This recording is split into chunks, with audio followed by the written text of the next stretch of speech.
You're watching Celtics pregame live. Donnie, do you get homesick? A little bit. Yeah, me too, but I guess the Celtics, they don't have a problem with it. The Green Machine, the NBA's best road teams, the Celtics are at the top of the list. And the reason they've won 8 in a row is because they play well on the road. 9-1, Magic. They are tied with the Celtics for the best record in the Eastern Conference heading into tonight. Also 10-2 on the road. Lakers, my word, no wonder the Lakers are so good. They haven't left the West Coast. Gary Tagway, Donnie Marshall. Celtics pregame live, sponsored by Ace Ticket. Tonight the Celtics are on the road, taking on the Washington Wizards. Your feeling about this team right now, at home and on the road?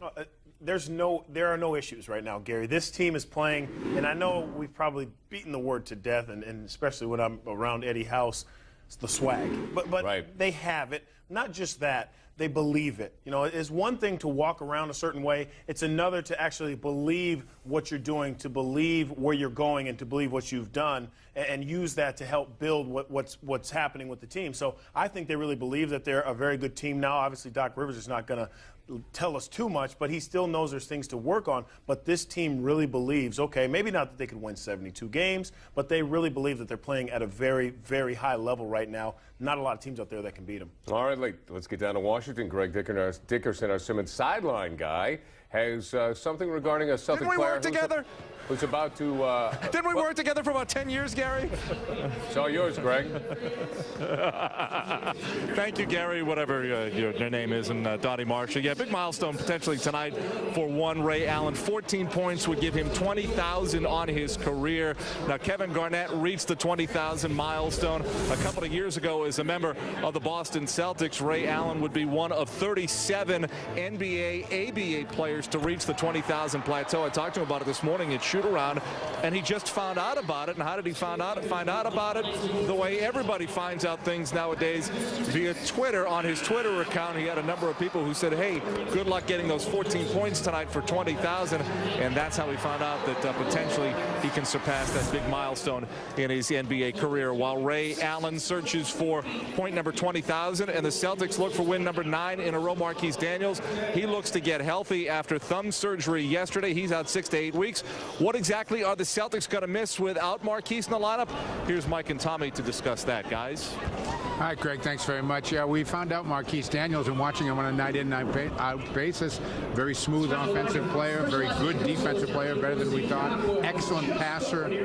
In which of those areas do you think the Celtics will miss him the most now over the next 4 or 5 games? Well, I think I think they're going to miss his IQ, basketball IQ, and his passing ability.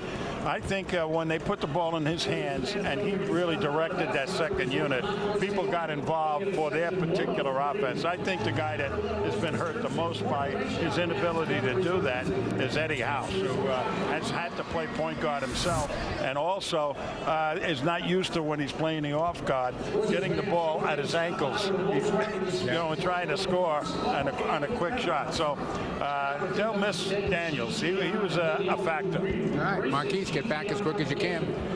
Gary Tangeray, excuse me there. All right, guys, listen, it's time to dip into the mailbag. All right, Keith in Boston wants to know. He always sees Tyronn Lue behind the bench. Is he part of the team? What role does he play? Well, he's the director of player development right now if you're looking for a title, but he's also a guy who works out pretty hard before games. I wouldn't be surprised, and this is just me talking, I have this from nobody, but I wouldn't be surprised if Tyronn Lue doesn't show up in uniform before the season is over. Could be.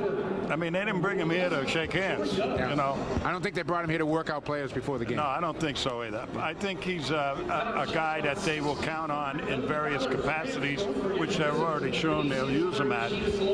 He's talking to Rondo. He's talking to Lester Hudson and everybody else that plays guard, from what I can see. Yeah, and Tyronn Lue, you guys, that I'm sure you know, he goes back to Orlando in the old days with Doc, and he is one of Doc's favorite players. So, again, if I were a betting man, I'd say it's at least 50-50 he shows up in a uniform before the season's over. All right, guys, thanks a lot. We look forward to the call of tonight's game coming up right here on Comcast. Check out the Marshall Plan, sponsored by Metro PCS. Capital Clash, even keel, Road Warriors. A Capital Clash tonight against the Wizard team, which is a Wizard team that is very tough to figure out. Yeah, and this could be a clash in our nation's capital because the Wizards have some pretty good players, Gary. Let's not take their record and say, hey, 7-12, they stink. Gilbert Arenas, he's not Agent Zero anymore. He is just Gil now. You always have to know where he is. Prolific scorer. A guy who I always thought was a very intriguing player, even in college, was Anton Jameson. He's a guy who really has a lot of floaters. He's got shots of like a guard. And then one of my favorite guys, probably my favorite all-time UConn Husky, Caron Butler. These guys understand how to play together. They feel a confidence. I was texting Caron a couple days ago, and he said, you know what, they're feeling better than their record is. So when you hear a team, especially guys that are veterans on a team, that say, we're feeling really good, you have to expect good things from them. So this could be a clash. The Celtics have to pay attention to detail, especially against these good scorers. Well, Washington has been struggling. They are 7-12, but with Jameson, they were 2-8. When he came back, they were 500 at 5-5. Even keel, Donnie. Well, it's great, Gary, when you look across the board. If you're looking on your box score in the stats and you see all 5 scorers in double figures. Obviously, last game Rondo didn't score until the 4th quarter. It's fantastic when you can have a point guard who really controls not just his game, but the rest of the team's game playing that way.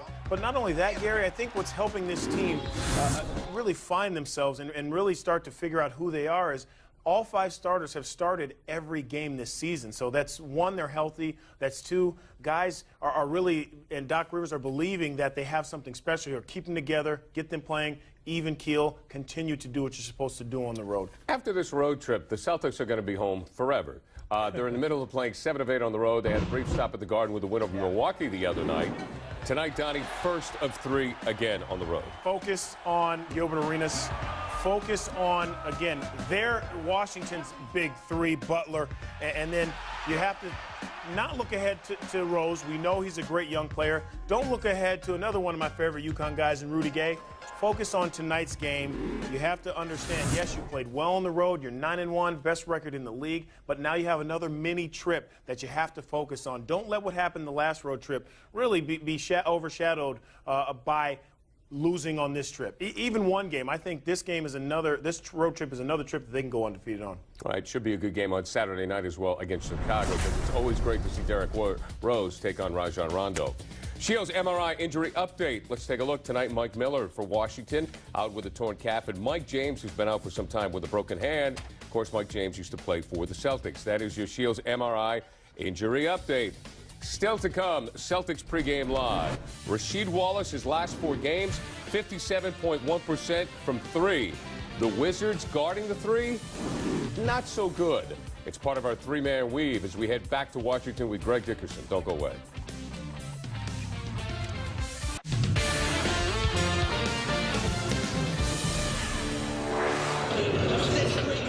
Welcome back to Washington. Celtics pregame live, presented by Ace Ticket. I'm Greg Dickerson, along with A. Sherrod Blakely from CSNNE.com. This is a Wizards team that has been struggling in so many places, and one of the biggest places they've been struggling is their defense behind the three-point arc. This could be a pretty huge night for the Celtics if they shoot the 3 ball well. Oh, absolutely. And, you know, Boston, the way they've shot the ball the last few games, you know, this team is ripe to be lit up, this Washington team. And you got to look at Rasheed Wallace as one of the guys who will come into this game with maybe a little more added motivation from that 3-point line than usual, facing his former coach. You talk about this Washington team. I know you liked them before the season. You still like them now. I thought that they would be a high playoff seed, but it almost seems like they're learning to play basketball again with each other. And it's strange to say because their version of the Big Three has been together for a number of years, but injuries have really decimated them, not just this year, but the last few years as well. And they're a team that's in transition right now. I mean, you're trying to integrate those Big Three with some of these young guys. Plus, you got Gilbert, who's still coming back from his injuries, and you got to throw in the fact you got a new head coach with a completely different system. And knowing Flip Saunders the way I do, his playbook is ginormous compared to most NBA coaches. You covered Flip Saunders when he was the head coach of the Detroit Pistons. How do you think he fits in with this current team? Was he a good hire? Yeah, I think Flip was a perfect hire for this team. You got a lot of guys on this Washington team that can shoot the ball really well, and Flip is known for his offensive ingenuity. Again, his playbook is very, very large, and it's mostly consists of offensive plays in different sets, and his teams usually score fairly high. Let's do our Amica shot chart. It's brought to you by Amica Insurance. It's not just how you're covered, it's how you're treated. Kevin Garnett, 25 points the other night in the win over the Milwaukee Bucks. He certainly has got it back, as he calls it, his flow on the offensive end, and we've seen him step up defensively as well, but I still think his offensive game, Sherrod, is ahead of his defensive game. I'm still not seeing the game game-changing defensive player that we're used to seeing in the past with Kevin Garnett. I still think that will come, but I don't think that he's as far along defensively as he is offensively. Well, not just defensively, but on the defensive boards is where I'm really not seeing Kevin Garnett be the Kevin Garnett we're so used to seeing. This is a guy throughout his career that has been a double-double guy. And you look at most nights, he's lucky to get 7 or 8 rebounds. Kevin doesn't get those big defensive rebounds we're so used to seeing, but I do believe in time that's going to come. And it's interesting you mentioned that. Flip Saunders mentioned that as well during his pregame media availability. He said, listen, I was so used to seeing every single ball that would come off the defensive glass or the defensive rim, Kevin Garnett would end up getting it back in the day. Are those days gone of him being some nights a 17, 18 rebound guy, or can he still come back and be that kind of guy once that knee is 100% healthy and he's totally back into his game? I think you're going to see those kind of nights from him, but as you get older, those nights become fewer and far between. You look at a guy like Ben Wallace, who is similar to that, a guy that gets a lot of rebounds. He'll give you that night every once in a while too, but those nights are fewer and far between. Gilbert Arenas, long-term fit, and I say this, or I ask this question understanding his contract, but is he a long-term fit here in Washington based on the injury history and based on the fact that they've really kind of struggled with him back in the lineup this year? Well, I think what he's going through now is similar to what we're seeing with Kevin. It's going to take him a while to get back into the flow, fit in with these guys, and really be the Gilbert that they're used to seeing. You got to remember, this guy has been out of action pretty much for the last couple of years, so it's going to take him a little bit longer than it took Kevin to really get back to playing the way we're used to seeing him play. I'm guessing there will be no gigantic hugs at center court between Flip Saunders and Rasheed Wallace before or after tonight's game? If those two are hugging each other, it will not be in love. It's no secret those two had their issues in Detroit, and certainly, I think on both of their parts, they're not going to admit it, but there's something more at stake than just a win tonight. What didn't click between those two in Detroit? And again, you saw it up close covering the Pistons. I think more than anything else, Flip Saunders came in with an offensive mentality, and Rasheed Wallace, they won a title because they played great defense. And Rasheed wanted them to be more of a defensive-minded team, and Flip really wanted them to be more on the offensive side of things. And so the two worlds did not mesh, and there were many, and I do mean many days, where those two bumped heads. If the Wizards have a chance in this ball game tonight, what is it? In my estimation, it's rebounding. It's a place where the Celtics are weak. What do you think? Yeah, I mean, rebounding is certainly part of it, but also they've got to shoot the ball well. I mean, you look at this Washington team and you look at the guys that they've got a lot of really good shooters. And for them to struggle the way they have from the field is just mind-boggling. So if they shoot the ball well and rebound the way they normally do, the Celtics are in trouble. Yeah, one guy who has struggled is Caron Butler. He is a terrific player. He is an all-star player. You will hear from the Wizards forward coming up a little bit later on here in Celtics pregame live, presented by Ace Ticket. Right now, let's send it back to Gary Tangway and Donnie Marshall in the studios. Guys? All right, guys, thanks a lot. Great work. It's time for our JRM Hauling and Recycling Talking Trash. And as you can, well, hey, we're talking about LeBron again. That always seems to be the case, Donnie Marshall, because LeBron can do anything. LeBron can play in the NFL. Yeah. LeBron can, LeBron can do, he's the man. And now Shaq says LeBron could be an NBA coach. Well, I'm going to tell you from experience, Gary, the temperature right now in Cleveland's about 15, but it really feels about 9 below zero. So I'm thinking the cold air has gotten to Shaq. Remember, he played in Phoenix, he played in Miami, he played in Orlando, LA. He's played in a lot of warm weather areas, so I'm starting to think that the cold air is affecting his thought process. Okay. Because he's a kid. Come on, he's a great basketball player. We know what happens with great basketball players when they try to coach. The best, in my mind, in my opinion, the best coaches in the NBA, and we're not taking this that serious, but the best coaches are really the guys who are point guards or those kind of middle-of-the-road guys. You've never seen any successful superstar, all-star players become coaches and be successful. I mean, Larry Bird was really the only one that I can think of. I mean, Tommy's a Hall of Famer as a coach and a player, but they're few and far between. Absolutely. And the thing about Bird is he was smart because he surrounded himself with good assistants. Yeah, so let's take what Shaq says with a grain of salt. And Welcome back, everybody. Coming up at 8 o'clock, it's the Celtics taking on the Wizards in Washington. While Agent Zero, or Gil, as he is now called, gets all of the attention, it is clear that the Wizards are going nowhere without Caron Butler. Some may go as far to say that he's the best player on the Washington roster, as opposed to the Zero, who likes to talk a lot. Here's our Simmons sideline reporter Greg Dickerson with the former UConn star. All right, guys, thanks so much. Karan, obviously, a 7-12 start is not exactly the way you wanted to begin this season. Yeah, definitely. It's not the start we wanted, but, it's a work in progress, and it's definitely better than last year. And, you got to continue to chip away at it, and that's something that we're doing. And obviously, we got a hell of a challenge tonight against Boston. Even though you and Gilbert and Antoine have played together a number of years, right to say that you're kind of relearning how to play with each other again? Yeah, definitely trying to find that chemistry, and, it's been tough. Antoine was hurt early on and didn't have him in practice, and, obviously getting Gilbert back out there, getting adjusted, and, obviously we all different from years ago, but, we're trying to make it all work, and new personnel, so it's a work in progress, but it's definitely coming along. Talk about your practice the last couple of days. I know they were pretty hard ones, almost kind of going back to the drawing board type of stuff. Yeah, very intense, getting after it, always focusing on defense and, controlling the boards and, executing our offense, and we did a great job of that, and hopefully we can go out here and do it against one of the premier teams of the league. Not a lot of weaknesses with this Boston team, but they've had trouble rebounding the basketball. Place where you guys think you may have an edge tonight? I mean, yeah, we got to, continue to rebound, but, obviously, follow their suit, the way they play defense and the way their effort is for 48 minutes. We got to have the same effort in order to compete at a high level against this good ball club. You still finding your way through Flip Saunders' offense this year? Yeah, definitely. It's an adjustment, but it's definitely coming along. Usually being the first option over the last couple of years, and going down to the the third option, and picking and choosing my poison is different, but definitely finding my way. Ron, best of luck tonight. Appreciate the time, guys. Let's go back to you in the studio. You have been singing his praises as long as I've known you, and it's not just because he's a UConn guy.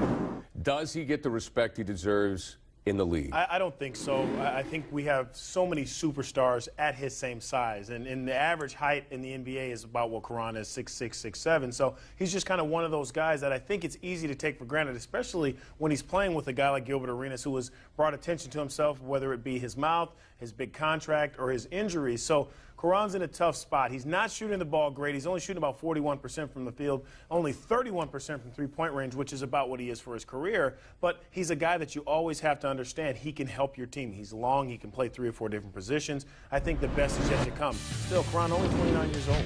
Still to come, Celtics pregame live. Another member of the Wizards who's been a help. It's Antoine Jameson, averaging 20.1 points per game. They're a different team when he's in the lineup. Donnie will have his final thoughts on this one as we get you ready for the Celtics in Washington at 8 o'clock here on Comcast Sportsnet.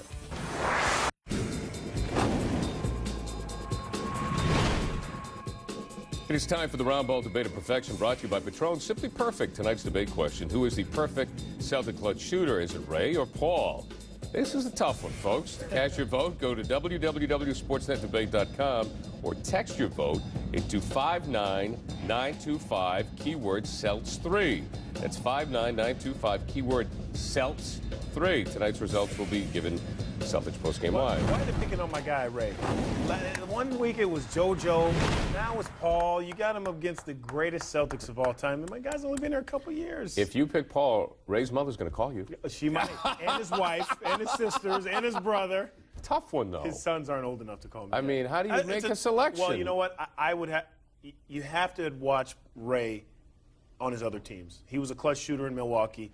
Great shooter, clutch in the clutch in Seattle. Right. He just Sun Sports tonight. All right.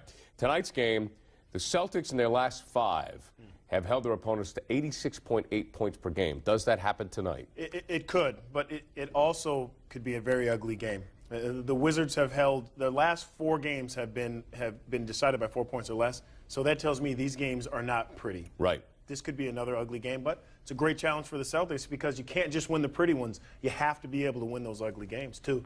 Get to where you're trying to get to. All right, there you have it. Rajon Rondo taking on Agent O, Agent Zero, Gil, whatever his name is, the guy they call Arenas. You called him A0. Whatever, I'm not a fan. Man, oh man. Fan of Rondo, though. Celtics looking to win 9 straights. We'll talk to you at halftime. Enjoy the game, everybody. Seize! Kind of a cool and windy night here in the nation's capital. That's where the Celtics begin this 3-game road trip. They'll do it against the Wizards here tonight. Paul Pierce and Kevin Garnett putting the best road record in the NBA on the line next.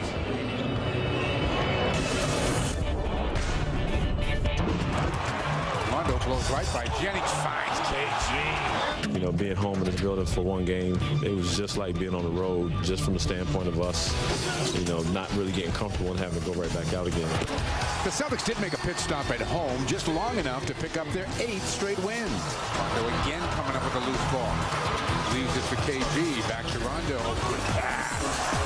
Now it's back on the road again for a 3-game trek, beginning in the nation's capital, where Gilbert Arenas and the Wizards are waiting for their shot at the hottest team in the league. That's the Celtics on Comcast Sportsnet right now.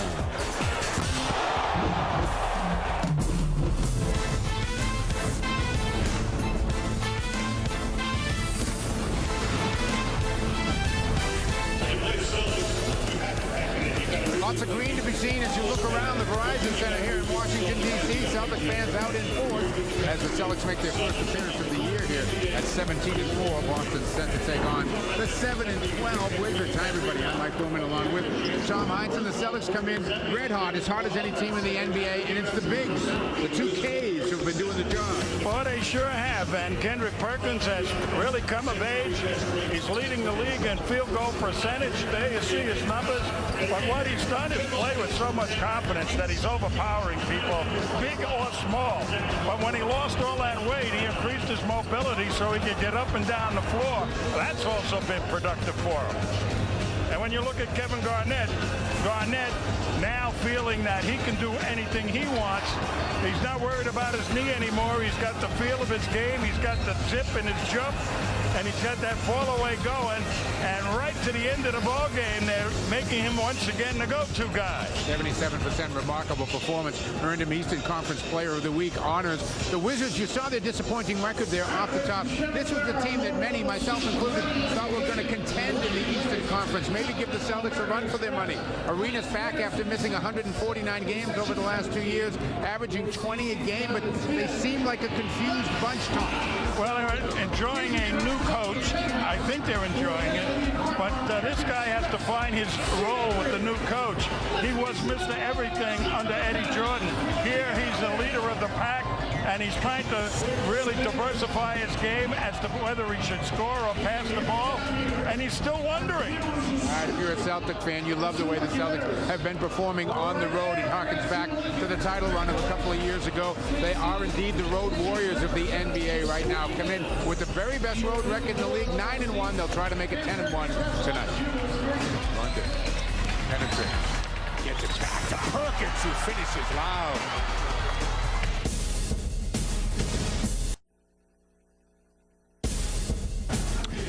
Welcome back to Washington, everybody. The Celtics getting set to take on the Wizards. I'm joined by head coach Doc Rivers. His team comes in winners of 8 in a row, 9-1 on the road. A couple of things, though. I heard you mention the other night. You said this team is not yet a 48-minute team. Explain that to me. Well, we play in spurts, you know, and obviously we're playing in better spurts right now. We're starting to extend the minutes, but we do have some bad spurts during games, and that's an area we have to improve. You know, probably everyone does at this point in the season, but we recognize that. So, you know, while we're winning games, we can't get so happy about it that we stop working on the things that we need to work on. It's an advantage to you because you have so many guys from 2 years ago when you won the championship and were playing 48-minute games that you can reference back into their history. It's not something they haven't experienced before. Yeah, and the advantage of last year when we didn't, you know. So we have two, you know, working models that we can measure up, you know. Last year, I thought we did that a lot in spurts, and we can't get caught in that habit. All right, talk to me a little bit about Rasheed, if you would. Last 3 games, all double-digit games, shooting better than 50%, defended in the low post, 0 technical fouls. Is he finding his level here now? Well, the 0 technical fouls is the biggest surprise, I would say, of all the things, you know. Well, he's getting the ball on the spots. He's catching the ball in the places he should. He starts the games out by going low, and then he works his way out, and then that's what we want him to do. He's going to be much better by the end of the year than he is now. I just think when guys change teams and they've been in one system for so long, it just takes some time. Kevin has been outstanding offensively the past week, 10 days, Eastern Conference Player of the Week. But to listen to Kevin talk in his post-game, he still doesn't think he's there defensively. Would you agree with that? I just think he's going to get better as well. You know, defensively and offensively, I think Kevin is playing better. I think his, you know, like we were talking about earlier, he has more good days than bad days, but you can still see at times that his timing defensively is off, his reads are off. and those will get better. That's the one thing I like about our team. I think we're just going to keep getting better. Quick thought on Washington. Very good rebounding team when I look at the numbers. Brendan Haywood, maybe the best offensive rebounder that's floating around in the Eastern Conference anyway right now. Yeah, Brendan Haywood's nice. Jamison does a great job. McGee comes in and they all do a great job on the glass. And right now we're not doing a good job. So that's an area of concern tonight. There's no doubt. Got to get back in transition, and then we got to keep them off the glass. You winning despite that, though. Why? Because we play together on both ends, even though at times, it is a spurt game. And don't get me wrong, I like the way we're playing. I just know, even though I like the way we're playing, that we still have to be better if we want to win this thing. All right, good luck tonight. Thanks. All right, as Doc has said in the past, it's a league full of point guards, and we've got a great battle tonight. Rondo and Arenas, that's coming up from Washington.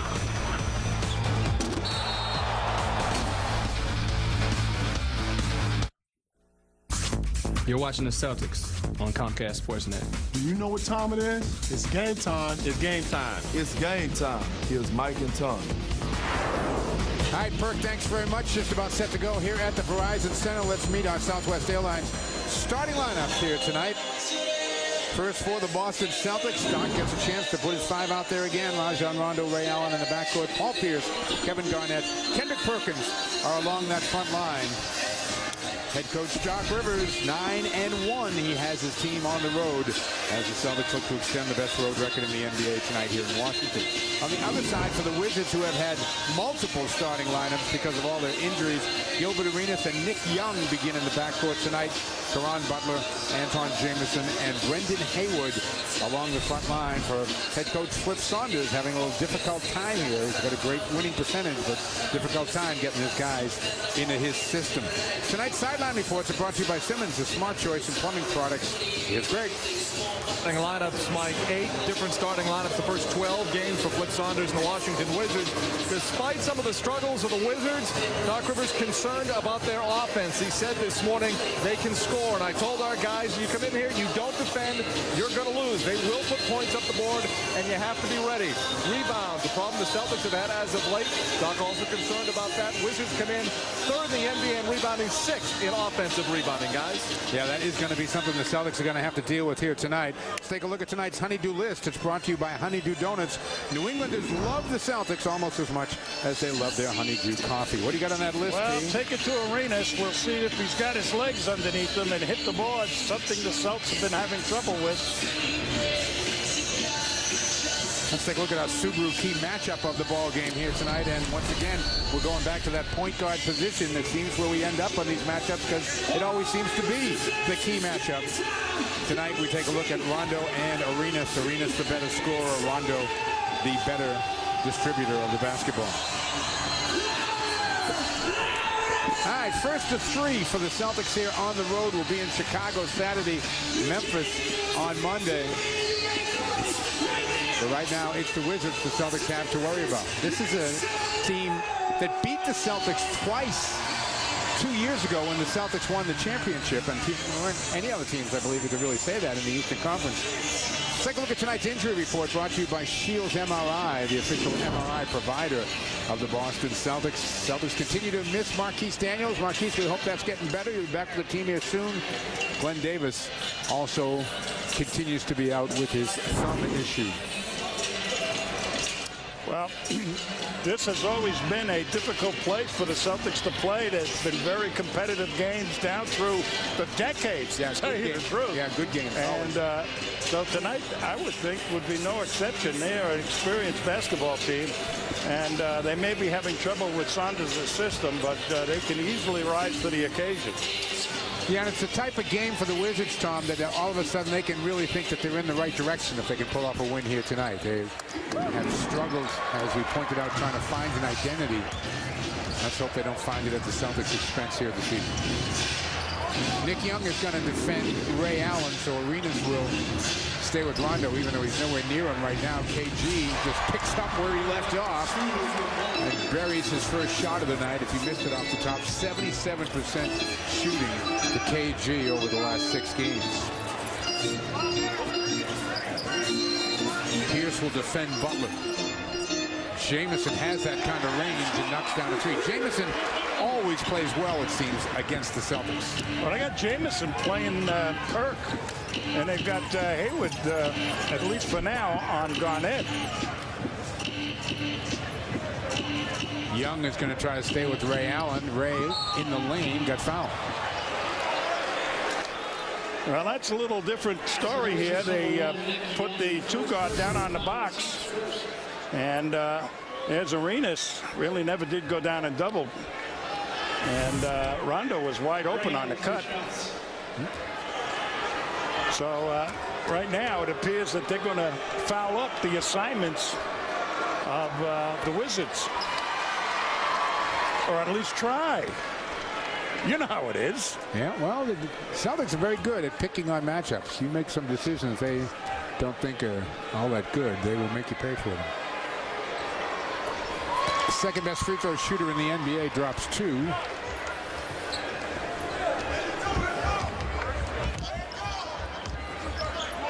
I'm anxious to watch Arenas here, Tom, just see how aggressive he is, or whether he just gives the ball up all the time like that. He is having a terrible year in terms of turnovers.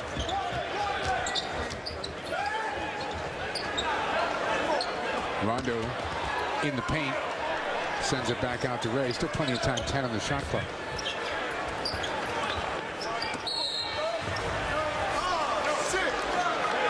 Foul's going to be called on Butler.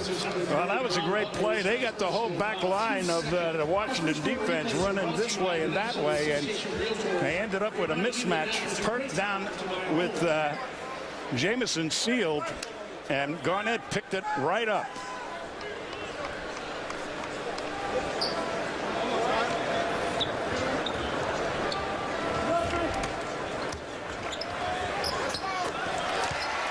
Boy, came off the pick. Young played it underneath. I mean, Ray was so cute on that play. Here's Hayward. Puts it on the floor. Goes up and under nicely. Hayward's having a big year. 7th in the NBA in rebounds. The best year he's ever had in that department to this point. Number 5 in blocks. Rondo buries it. Yeah, and Arenas went underneath the pick too, and Rondo could have written a stimulus plan. Arenas answers in a hurry.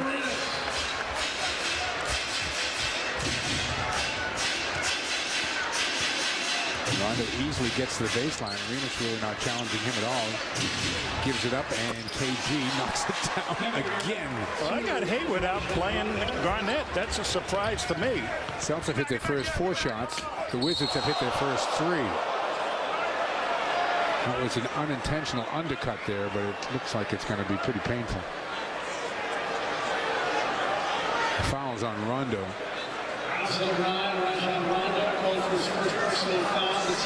Let's take another look. Well, they're going for the steal.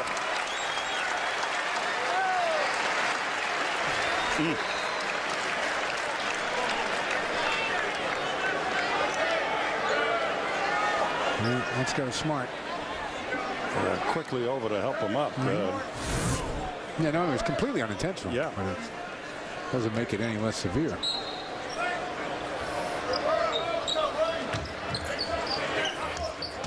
Young. Butler fires away, knocks it down. Yeah, came right behind the penetration. Celtics dropped their defense. That left him wide open. Nobody's missed a shot in this game. Well, spoke too soon. That's witchcraft 101. Come on now. Come on, when they're 8 for 8, you got to say something. Arenas on the other end will get to the free throw line. And Rondo picks up his 2nd foul here in the first 3 minutes of the game.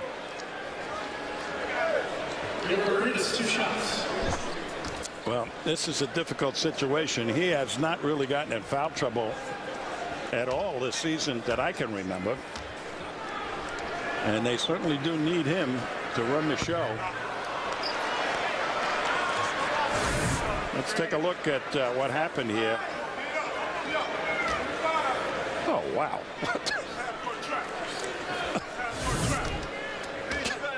Wow.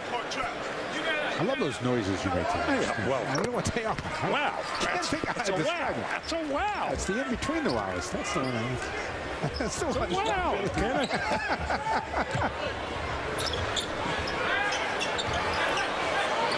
Paul Pierce knocks down a three.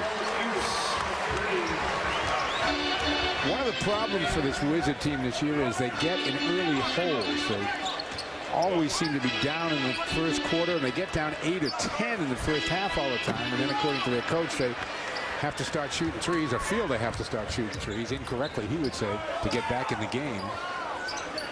And that's how you end up 7 and 12. Rondo, second shot of the night. Rebound to Hayward. Hayward is a big kid.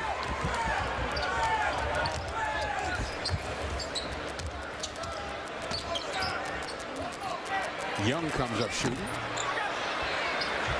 Here comes Rondo.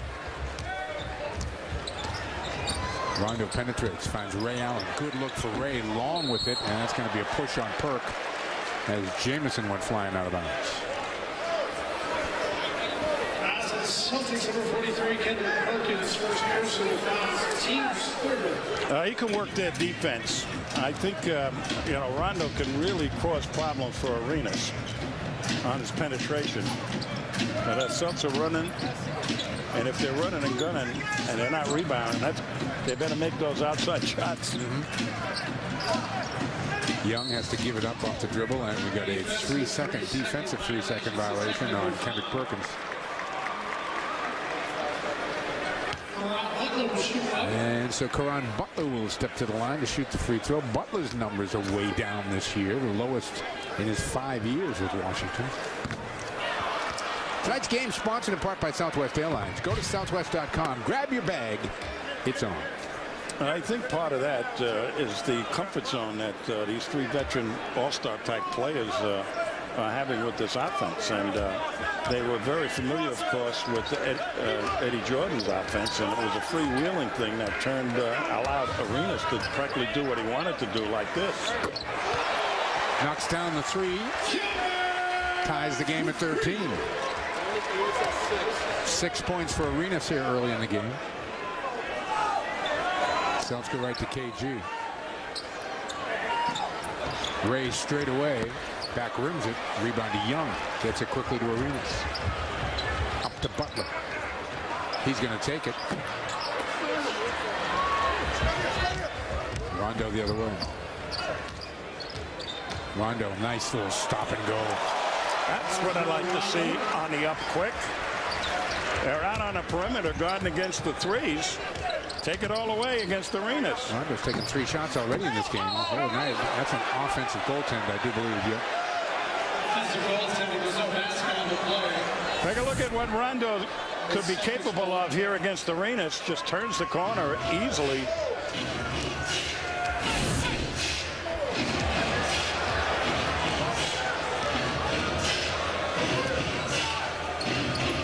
Inside to Perk. Help immediately comes from Arenas. Pierce off the bounce finds Allen. 7 on the shot clock. They go back to Perk again. No help comes this time, and Perkins goes for 2. Yeah, all night long they got a double, and he kicked it out, and then they got it back into him, and they never redoubled him. You were talking about that at breakfast this morning. Yep. Double and Perk. How he's going to see more of that. I wake up at breakfast just thinking about what Perk would do in a double team. Some of your best observations come at 9:30 in the morning. Hayward knocks one down.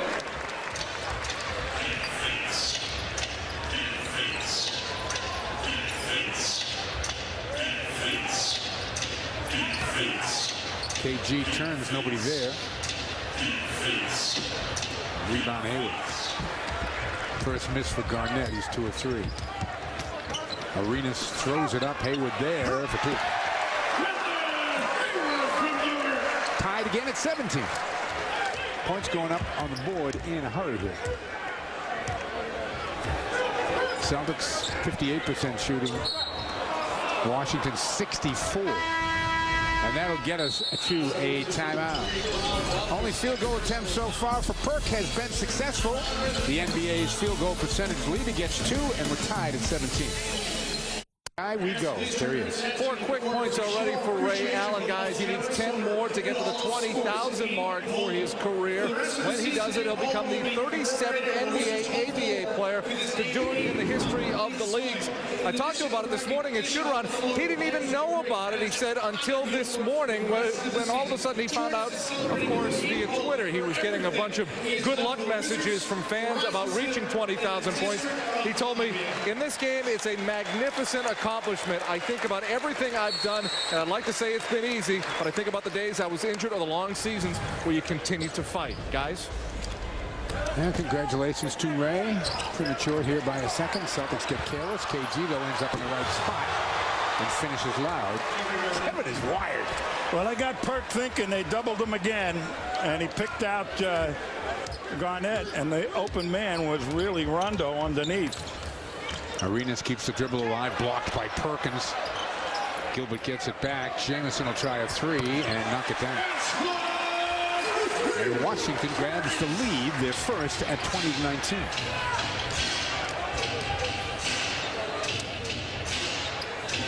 Garnett again looking to work on Jamison, goes for the little fall away. Perk right there for the offensive board, then lost it, and Young comes out of the pack with it.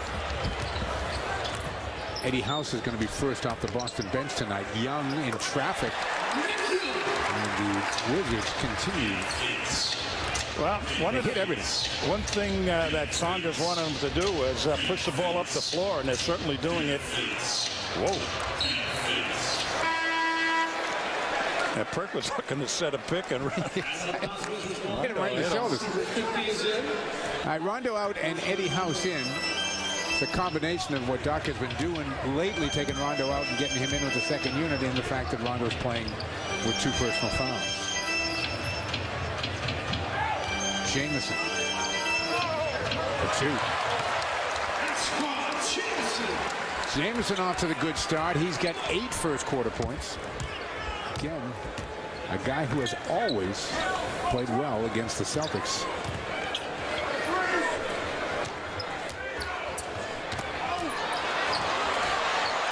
Again, Boston careless with the ball.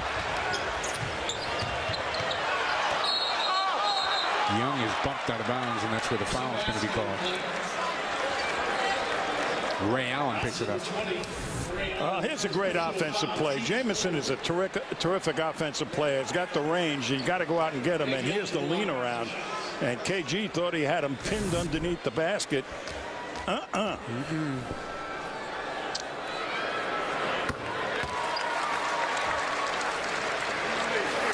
Well, when you go on the road and you're playing against teams that are really struggling and, as you mentioned earlier, think they can win a game and really turn their season all around, you got to fight them off more often than not in the first quarter.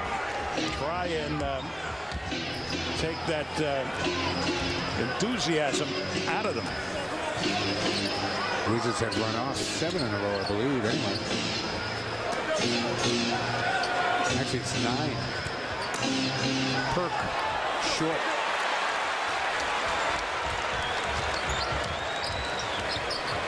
Arenas. That's the old Arenas right there, Tom. He's not hesitating to put it up.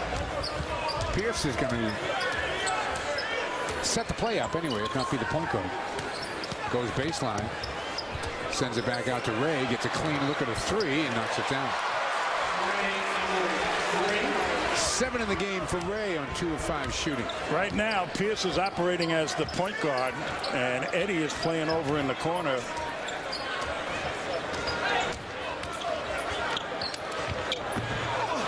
Garnett off the Young miss.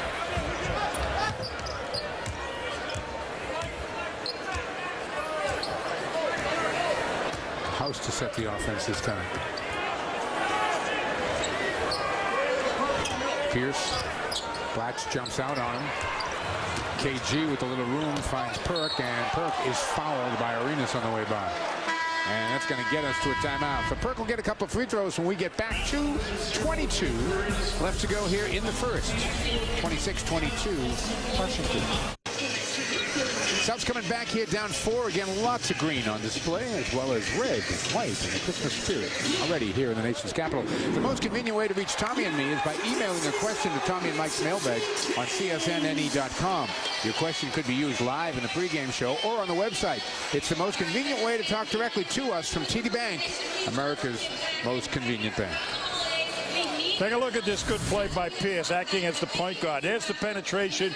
Defense worried about the kick out, but Ray right at the head of the key, wide open, clean look in, gets the 3 to go. So Pierce, with Daniels out, is now become the point guard more or less for that second unit, as they're juggling substitutions to try and allow Eddie House to get out of the shooting slump, for him to play his offense and be the shooter from the arc, the spot-up shooter, and allow him to come off of picks.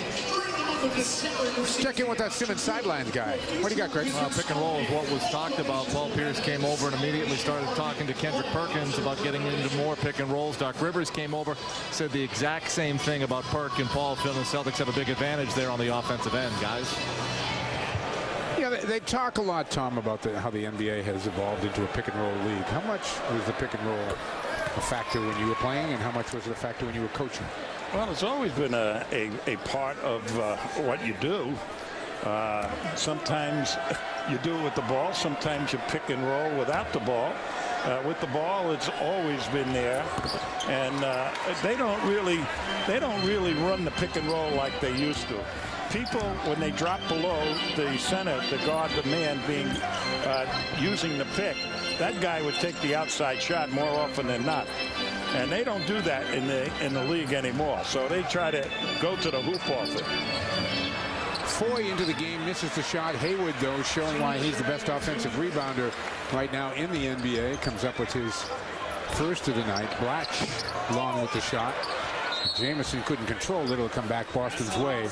Down a hoop, 26-24. Rasheed Wallace making his way to the scorer's table right now. He'll be next off the bench. Well, that's what I don't like. There was only one guy on the weak side against 2 white jerseys, and they mishandled the rebound. That could have been an easy putback for the Wizards.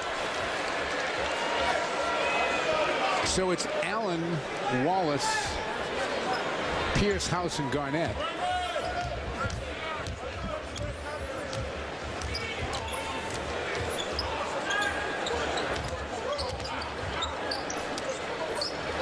KG, rebound to Jamison.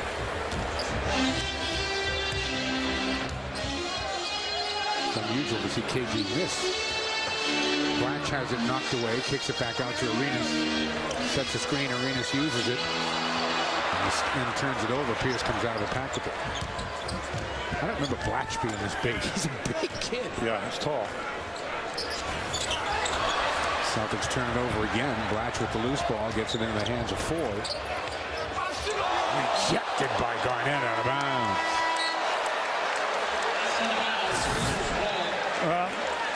As Ray angling him off the shot, and there was KG. That's a hustle play. That's a tummy point for Garnett. Sheldon Williams is into the game. Kevin Garnett is out. KG sits down with 4 points, 2 rebounds, and a blocked shot. Pierce, the only starter on the floor now. Tony Allen has come in for Ray.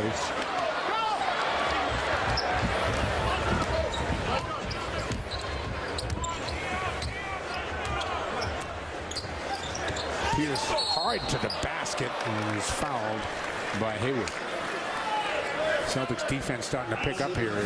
Take a look at this drive again. Well, here's Blatch, and Pierce ought to be able to get by him, and there is Hayward, and he's going to be physical underneath there. He got himself in a jam with his blog and twittering about Tiger Woods. Yes, he did. Yes, he did. Way to keep up on that blogging and twittering stuff. Boy, I'm right on it. You are. That was on your Facebook page this morning there. That's it. That was right after I told you about the double team of Perk. That's right, it was. Between orange juice and coffee. I think it was. You had your computer there, and you're just constantly tweeting away. Celtics are on a 6-0 run. The Wizards have missed their last 6 shots. And we're back to a 1-point game after Washington had opened up a 7-point lead.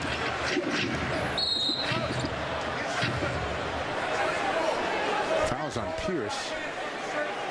Number 34, Paul Pierce. First personal foul. Steve Smith. Grabbing his shirt seemed to be the call.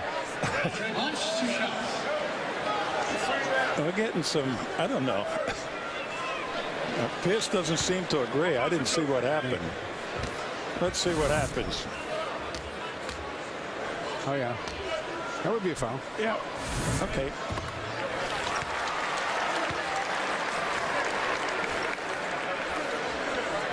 What page is that on? Grabbing the shirt? Yeah, in the real book. 17A. There you go. I knew you'd do it. It's Foy, Arenas, Jamison, Hayward, and Blatch. Well, Tony Allen is in there, and I'd like to see him get a rhythm to his game. He's worked real hard to get back into shape. Hayward's going to cover Rashid. Eddie House rims out a jump shot. Kept alive by TA, and he put it back down. That's what we need, is an extra rebounder hanging around in there, and Tony will give it to you.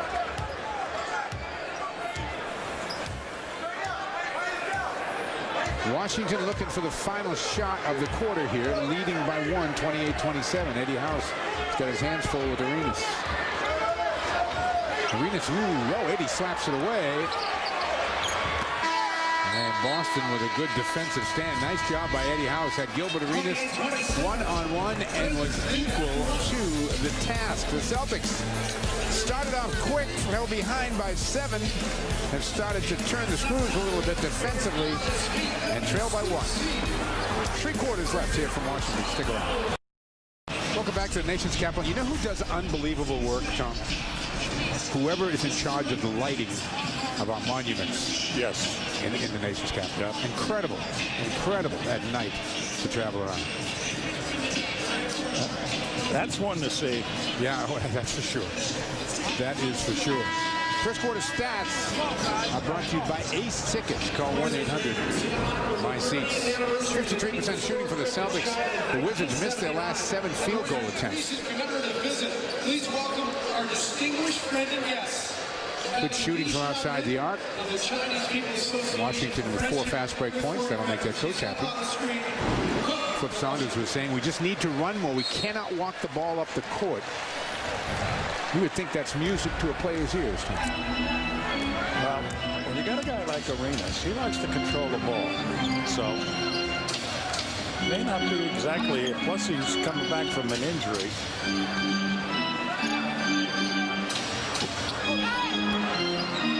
Rashid makes it 8 in a row. Washington has missed. Eddie House, Tony Allen, Sheldon Williams, Rasheed Wallace, Paul Pierce on the floor. 7 on the shot clock. Pierce gets it deep, looking for a screen, pulls up for a 3, knocks it down. Yeah, the whole thing broke down. The man that was open really was not Eddie House on that first pass, but Tony Allen about 10 feet from the basket. They missed him. 7 points in the game for Pierce. A lot of perimeter passing going on right now for the Wizards. Jamison tries to dip a shoulder. Tony Allen with the steal. And then Foy trying to get it back, dribbled it out of bounds. So TA's made a couple of nice plays, Tom. TA wants to play so badly. I mean, this guy's been hampered, as we know, with so many injuries and operations, and he's worked real hard to get back into shape. All 5'5", 135 pounds of Earl Boykins is in the lineup right now. Arenas will sit down. Boykins has been a great pickup for this team. They did it because of injuries. He's turned out to be a savior in a bunch of games for them. Pierce back to Rashid. He looks in, and no foul is on Blatch before the pass. Nice look by Rashid, though.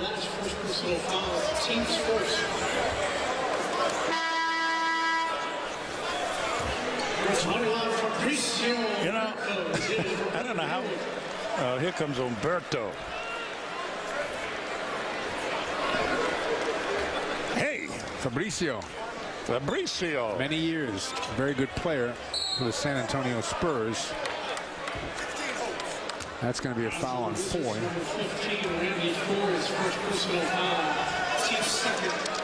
Second team foul here in the first minute, 22 seconds of the second quarter. There's Flip Saunders, the new coach. Very successful, of course, in Detroit and Minnesota.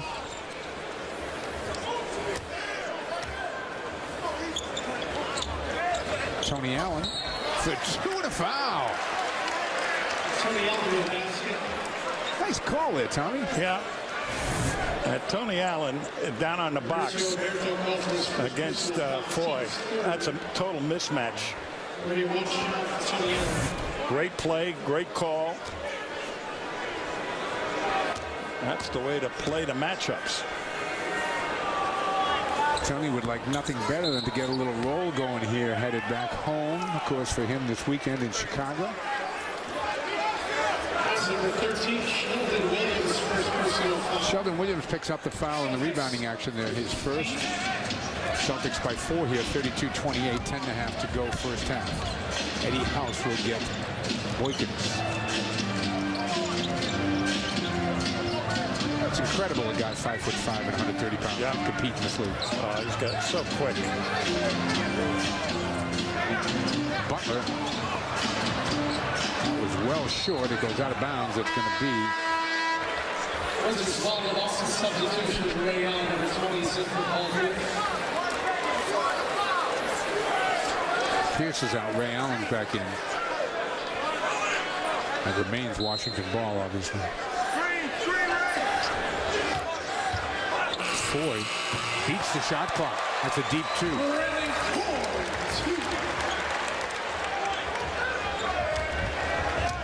Celtics by 2 in the ball. Butler defending Allen. Roberto on Wallace. Eddie House, nice cut without the ball. And good look by Sheldon Williams. That's the first time Eddie's been able to take somebody into pivot since grammar school.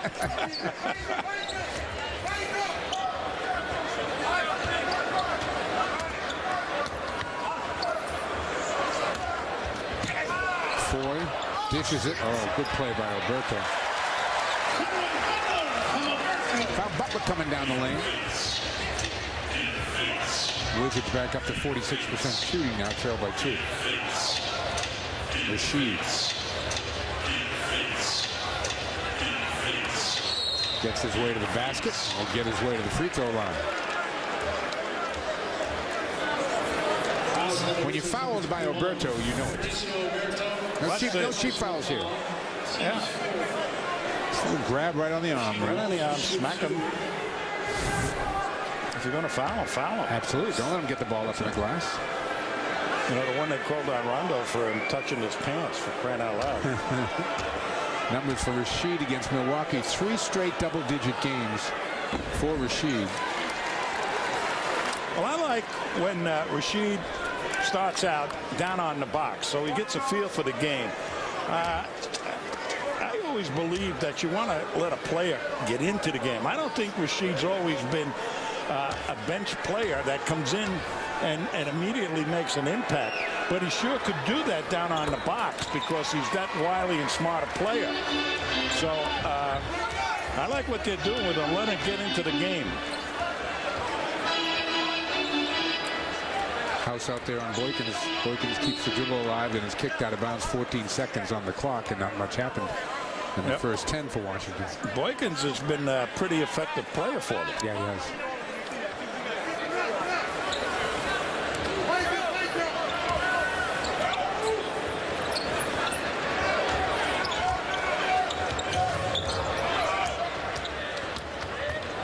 Foy hangs in the air and rebound to Rashid. Outlet to Eddie House. Over to Ray Allen. Steps into a 3. No. Rebound Tony Allen. And the foul is going to be on Alberto. And that'll get us a timeout. 8:41 left to go. First half here in Washington. 36-32 Celtics. Never know. Where I get all my Christmas gifts, Mike. Shopping for Cole there. I know you Cole are. will get a little something, and maybe you and Tommy will get a little something in your stocking from there as well. Tony Allen, he's not going to get a lump of coal in his stocking. He's played so well in his second game back tonight after missing the first 20. Doc Rivers saying this morning, though, I'm not expecting Tony to be a world beater. He just hasn't played in so long. Plan on using him in about 5-minute increments, see how he handles that. I don't want him on the floor too long because he just hasn't played enough. That seems to be fine with TA, who told me, I don't even know if I could play over 13 minutes. I don't know if my ankle could really take it at this point. Tony, 4 points, 2 rebounds, and a steal in his 4 minutes, guys. Yeah, he's been active out there, that's for sure. Williams now at the free throw line.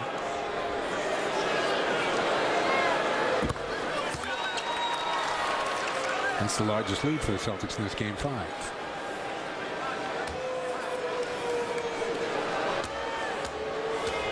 The two Allens, Heis. Remember Eddie Heis? He was a good player. Eddie House also is on the court. Eddie Mansion. Yeah, right. Sheldon Williams and Rasheed.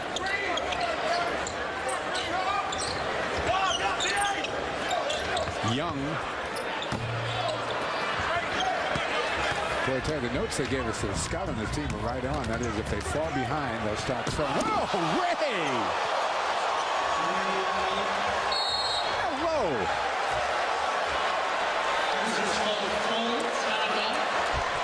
Hello. Look on Tony Allen's face. Somebody's a little mad. Ray Allen. I'm sorry I was talking during that, Ray. That was really good. Another look. Yeah. We're back. Celtics have gone up 8, their largest lead of the game. 8:15 to go in the second quarter. CSNNE.com is your destination for exclusive insider info. Follow Curran, McAdam, Haggerty, and Blakely on your favorite home for hometown teams. It's all a click away on CSNNE.com. It's delivered by Roche Brothers. Tonight's It's Real replay is sponsored by Wendy's. You know when it's real. Ray Allen.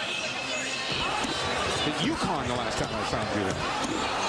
Now, guys like that, you know, so many years he's around, shouldn't be able to do that. But that just shows what great shape he's in at all times. I can remember Bob Cousy. He'd go and extend himself to go dunk the ball. Touch the bottom of the net. Right. Now, I remember Ray very well when he played at the University of Connecticut, and he was, in his time, as athletic a player as there was in college basketball. He was just, he made plays like that nightly. Nice to see it still there.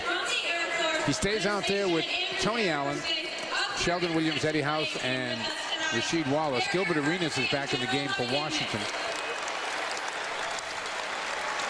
McGee has come in. Caron Butler, Blatch, and Boykins. So Boykins will play the point, and Arenas will play the off guard.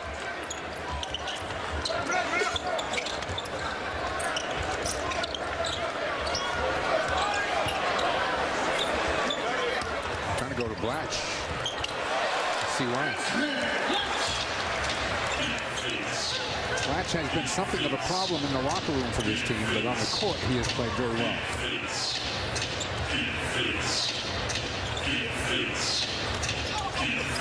Tony Allen takes it to the hoop, and a goaltend is called. And Tony, like he's been playing for a month. They forgot the scouting report on Tony. It has a little fake, and then he works his way to the hoop. Against Pablo, he's a pretty good defender. TA's 3 for 3 in 5 minutes, 6 points and 2 rebounds and a steal. Blatch goes to the follow-away.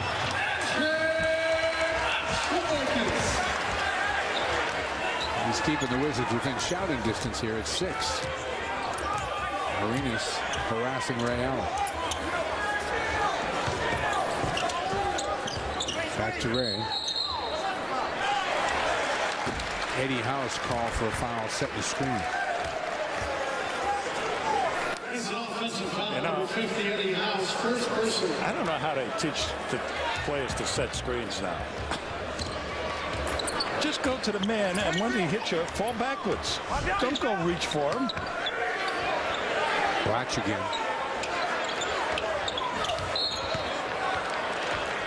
Rasheed is going to be called with the foul. So the Celtics number 30, Rasheed Wallace, first personal foul. Team second. That's the second team foul. Blatch is going to free throw line like he's shooting fouls. So don't think so.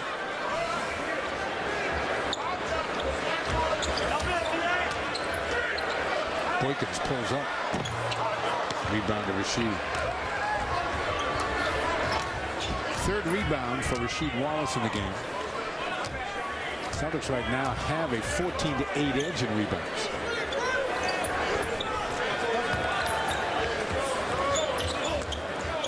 Ray Allen tracks it down and then throws it away. Blatch with the steal. Nice pass to Boykins. Good play by Blatch.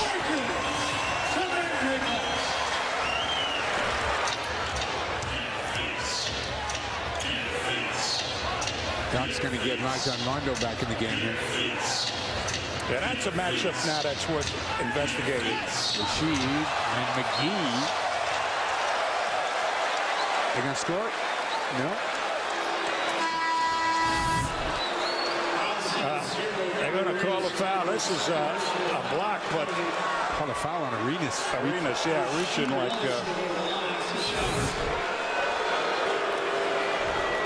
Well, that's a quick leap. That was a Bill Russell type leap, waiting for the ball to be released and then go get it. That was excellent timing by McGee.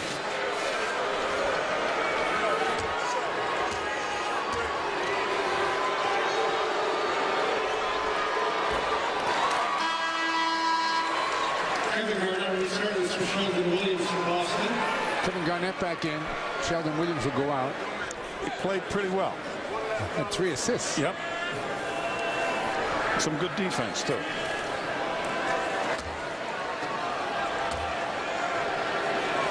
Rasheed with his free throw routine.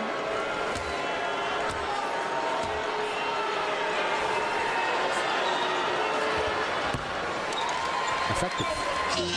Celtics by 6. Garnett's going to cover Blatch right now. It's an interesting matchup to watch.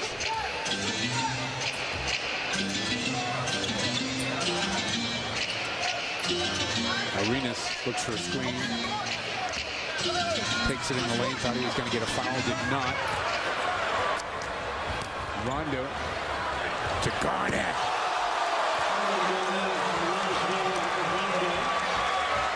Well, that's a great run by Garnett and a heads-up play by Rondo, who looked to see they had Tony Allen out in front, too. And Tony Allen drew the attention of all the retreating defenders.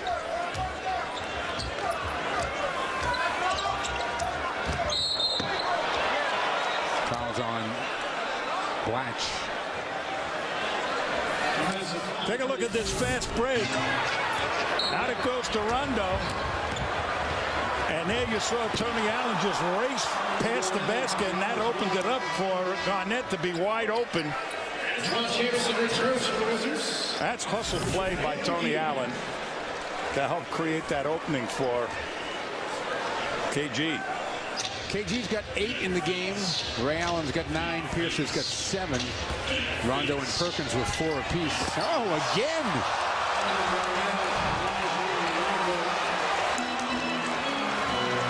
Celtics with their first double-digit lead, 48-38. Well, they got a smallish lineup in there now, and that Blatch is being defended by Garnett. And he gets 2.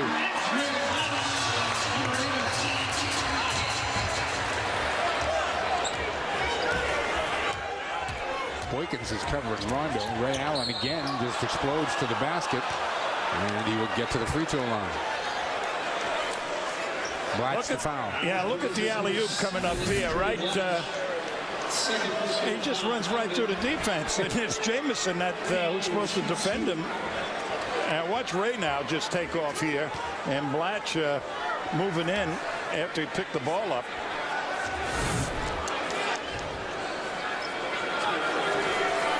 It's the 13th personal foul called on the Wizards. 8 have been whistled on the Celtics. And the Celtics with nearly a 2-to-1 rebounding advantage here, 15-7. I think it's 15-8. Ray, as usual, money at the line. He's got double figures now and 3 points away from 20,000 for his career. Before the shot.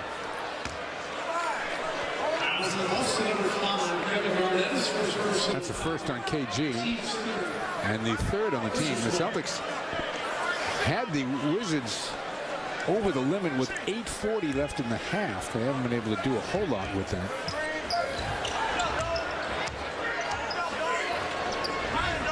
TA's got Arenas, runs into the Jamison screen. They say he ran into it too hard. That's the fourth on the team, and so with 4:25 to go, next foul puts the Celtics over the limit. Boston by 10. Trailed in this game by as many as 7 early.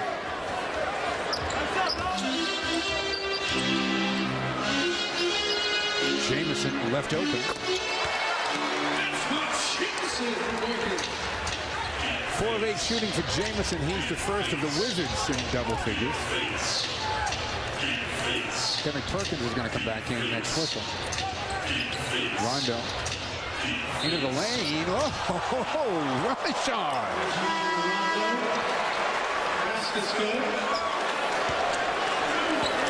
Well, it's taking it to the big guy. Here's Blatch now, picks him up. Give him a bump. Peter Sellers boom. Get a boom. 6 points, 4 assists, and a rebound for Rondo so far in the game. Rashawn has been a second-half player of late. I love the way he's taking his time on the free throws now. He's calming himself down. He's going to need to do that. We saw a little bit of the what Doc called a hack-a-rondo at the end of the Milwaukee game the other night. Arenas is going to get to the line. Tony Allen picks up the foul. Hayward's coming back in for the Wizards. He'll come in for Blatch, who played pretty well.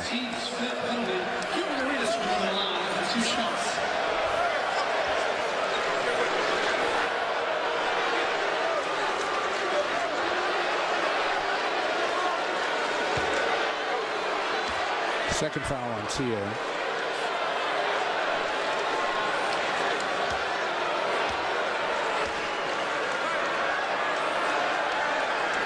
Really Gilbert type numbers.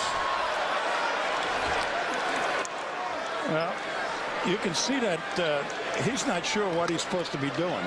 In my opinion. Yeah, I mean, what do I do here? Do I shoot it? Do I pass it? Before, if he saw an opening or a matchup that he liked, there was no question he was going for his own play.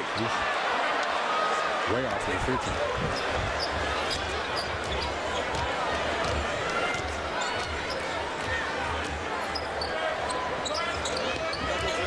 Ray Allen goes the opposite way of the screen, tries to kick it to the corner and throws it away.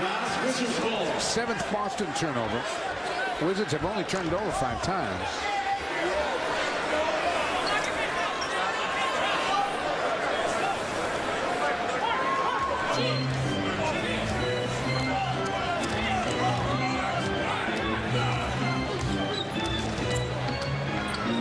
Arenas knocks that one down.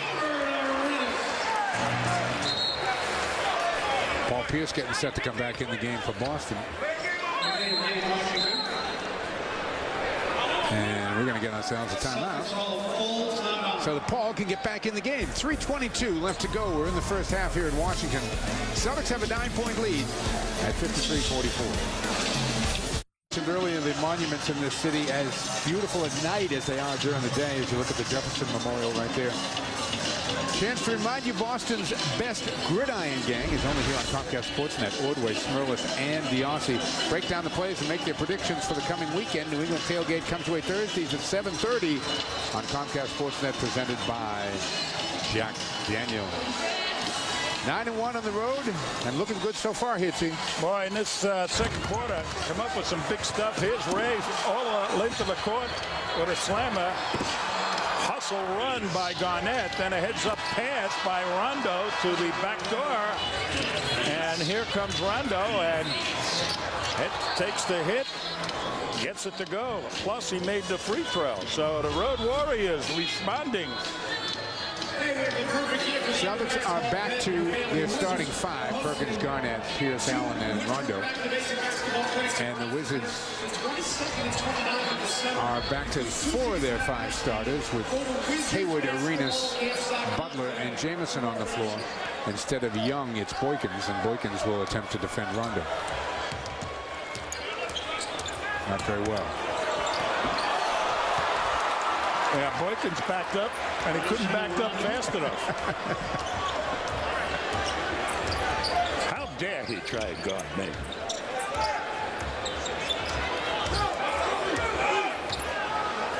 Boykins dribbles the ball a lot. Down 10 seconds on the shot clock. He's still bouncing it.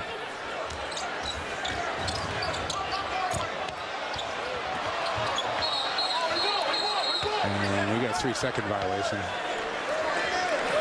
That's a good call by Courtney. Take a look at Rondo going by Boykins. Boykins is backed up, and a little stop and go, and then a complete go, and then a little fake out on Hayward. Rondo throws it up for Perk. Celtics are getting some easy buckets here now. 57-44. Boston shooting 67% for the game.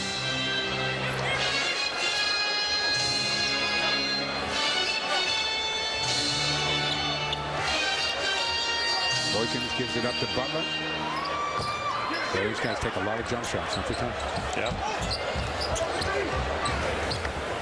Pierce decides to try a 3. The rebound comes all the way back to Ray Allen as, who was that? Hayward just kind of watched it bounce. Under 2 minutes to go in the half now. Rondo into the lane. The floater got knocked down. Perk to follow, get fouled.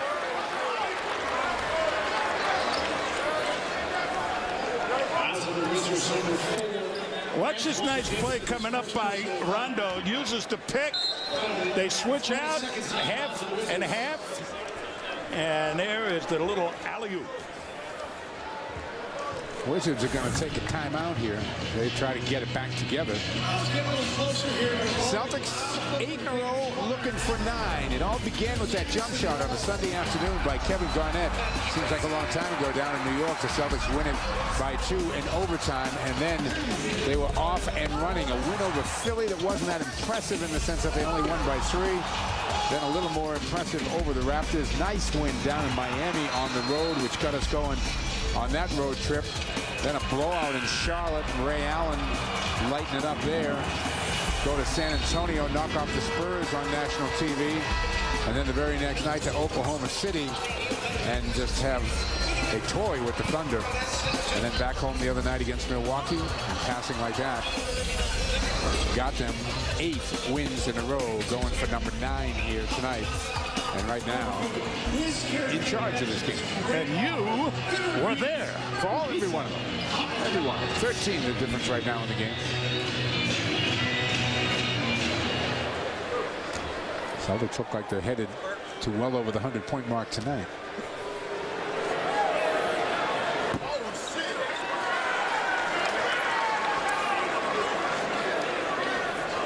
Kendrick Perkins, if you missed it off the top of the show, now the #1 shooter in the NBA.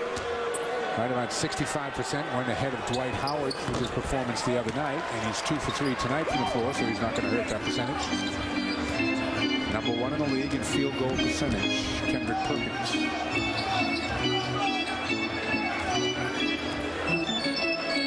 Butler, Pierce defending him. They've had some great battles through the years. Well, that was terrific defense by Pierce to get over the top of that pick. Arenas in the lane, the 2. Now, one thing you don't want to do is try and make a steal on Arenas. He's too good a dribbler.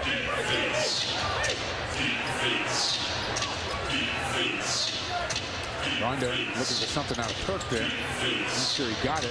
Goes inside. Oh, good touch pass by Garnett. And Perk has a chance for a 3-point play.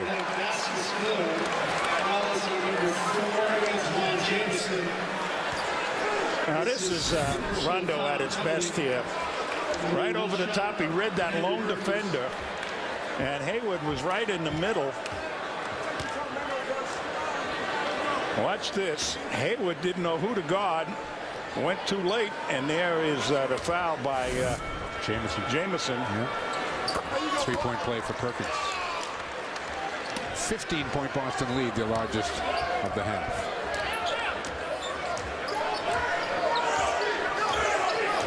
Approaching the final minute here. Arenas. Rondo chases him off the spot. On a cut to Butler. A little handoff, a little too much passing inside, but power move by Hayward as he's able to get it up off the glass. He was in there for 3, too. Yeah, I thought the Celtics had that defended pretty well, actually. Celtics plus 10 in the paint. Perkins trying to keep it alive. Tipped. Loose ball to Ray Allen. Fresh 24 for the Celtics. Rondo pulls up for the jumper and knocks it down. 5 of 7 shooting for Rondo. Oh, they keep backing up on Rondo. They're 10 feet off for Rondo. Arenas for 2 again. Boy, he missed it. Gilbert's numbers starting to pick up. He's got a dozen to lead the Wizards here. The Celtics, well, can't get quite the final shot, but close. About a 2 seconds between the shot clock and game clock. Rondo gets a screen from Perk. Gets it back to Perk. And he will get to the free throw line with 5.6 seconds to go. Number 1, Nick Young, second personal foul penalty. Nick Young with the foul, his second. Watch this nice play again by Rondo. All right, between. So good. I mean, he knows where the ball is going, and he just creates the opening. He waits for it to open up. Stay tuned for our McDonald's halftime report. Gary and Donnie are standing by. They'll have a breakdown of tonight's first half. Carol and Mano will have a Sportsnet Central update. That's all coming up at halftime. Second and 2 here for Perk, who has been to the line 6 times already tonight. The Celtics have been to the line 20 times in the first half. Washington only 9. They've been going to the basket.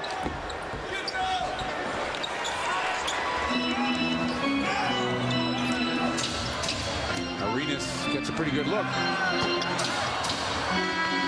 And Boston will take a 14-point lead to the locker room. Celtics down 7 at 1 point in the half. Come back and play exceptionally strong basketball. Rajon Rondo, 11 points, 5 assists. Ray Allen with 11, Perkins with 11, Garnett's got 10. Celtics have got 13, 17, 19 points off the bench. Doing a lot of things right so far here tonight.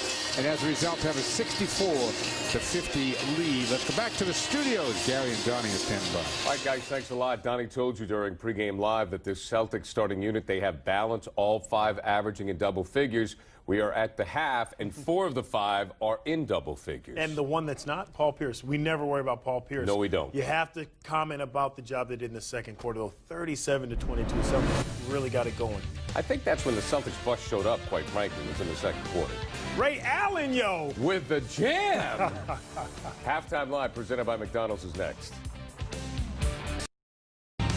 Celtics down by 1 after the first quarter. Right now, they're up by 14 over the Washington Wizards on the road. Welcome to Celtics Halftime Live, presented by McDonald's. Gary Tangri and Donnie Marshall. We just mentioned you got 4 starters in double figures. There will be 5. Bench is also playing well, but let's focus on Ray Allen. Did a little bit of everything. Had the J, had the 3, and went inside as well. Yeah, it's another one of those matchups. We really didn't talk about it in the pregame, but I had a conversation earlier today with Coach Calhoun and talked about the competition between former players. And here again, Ray Allen takes it a little bit personal. He playing against Caron Butler. It was a guy that really, Ray was one of the guys who paved the way for a guy like Caron, and Ray's got it going. You love when you're Doc Rivers to know when Ray Allen catches the basketball, he doesn't think he catches and shoots. You know he's in a good way, another way, and I was kind of joking as we're watching this in the newsroom with Mike Felger. You know Ray's feeling good when he's coaching guys from the huddle. When Ray is telling guys which way to go, it's almost like when you're a little kid and you tell him, you're showing the play on your hand. Okay, go out this way, come back. That's what Ray was doing. That's when you know he's playing well. Does it ever hit you that you played college ball and you're friends with the guy who's going to score 20,000 points in the NBA? You know what? I'm proud of him. He's like my little brother. But yeah, it's awesome. It really is awesome. By the way, you are not allowed to talk basketball with Michael Carter. It's against the rules. Sportsnet Central Update. Carolyn Manos got the latest from Foxborough, plus highlights of Rondo coming up. I love you. You're my friend. I know everybody's kicking you right now, but I want you to know you're not alone. I know America, because they got no life. I know a lot of reporters who got no talent making money on your name right now. But I just want you to know you got friends. I'm not here to condone or trash you, but I want you to know you got friends who love you, who going to be with you through thick and thin. I'm not going to be one of those people who says you did something wrong, you're no good. But I want you to know that. You know, you watch all these shows, those people just make money on famous people. They got no talent. That's what reporters do. They make it on jocks, they make it on celebrities. But like I say, I don't judge you. Only God can judge you. It ain't my thing, but I want you to know myself and a bunch of guys, we love you, we gonna support you no matter what. And that's all I want to say. Have you talked to I have not talked to him. He's in, I don't know where he's at.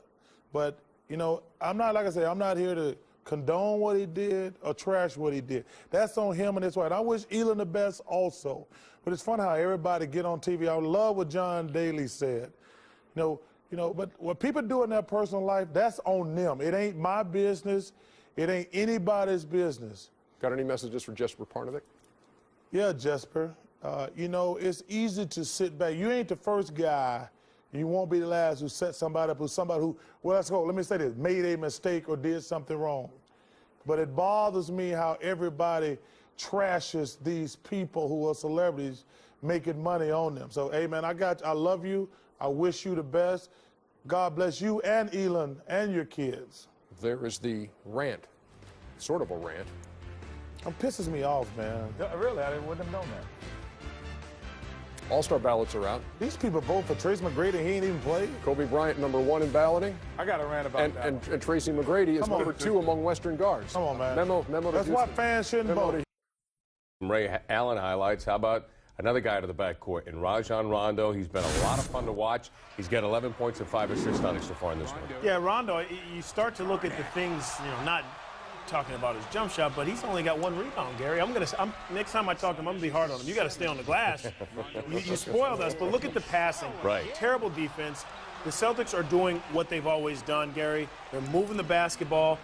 The nonverbal communication between Rondo and KG is still there. He's aggressive, Rajon Rondo. And the thing that I think, especially, Gary, the guards at UConn need to watch in Rajon Rondo is when you see a guy in front of you, make the simple pass. But when you have an opportunity to shoot a jump shot, shoot the jump shot. Rondo is doing that, not thinking about it. Great moves, right. Hard at you. This right here is just a fantastic play. Back the defense up. He's not thinking about it. Right. Maybe we should have him dribble into his free throws. Maybe what if you could do that? Start back at the key, yep. Dribble up. And just stop right there. Stop right there. Don't break the plane like in bowling. Doc said it the other night after the game. He said Rondo needs to stop thinking about his shot. Just take it. If you commit to shoot a jump shot, don't think twice about it. Go up, shoot the shot. And that's what a lot of guys who aren't great shooters. Right. Jason Kidd, he's one of those guys even now. Not a great shooter, but he believes he's going to make the shot, and that is all the difference. Okay, second half thoughts. Second half thoughts, continue to do what you do. 63% for the Celtics. Really did a terrific job. You score 64 points. To me, it's not about the individuals. It's really about the team, continuing to move the ball. Crashing the glass. Rebounds. 20-8 in rebounds. We know how good a team coming into this game the Washington Wizards were, but they're moving the basketball. They're creating turnovers. They've gotten to the free throw line. They're staying aggressive. 17 for 21, only 9 attempts from the free throw line for the Wizards. So continue to stay aggressive. That will help you get to the line. That will also help you get those rebounds. 3 more points for Ray Allen, and he will arrive at the 20,000-point plateau. What a career it has been for Ray as the Celtics lead it by 14 at the half. Don't we see these guys at every halftime show? I think they are traveling with the Celtics. I saw them 3 times on the road, Gary, and still can't figure out how it happens. They've won 8 in a row. Put them on the payroll. Man, oh man.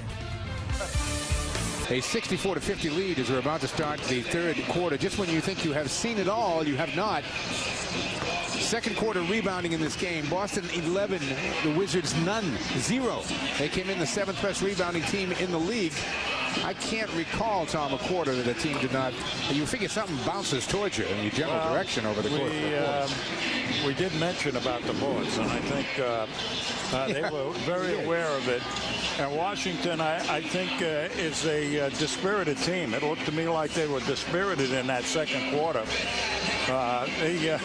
They weren't running up and down, and they looked a little confused. So rebounding a big part of it, but a lot of other things went wrong. Greg, what the coaches have to say?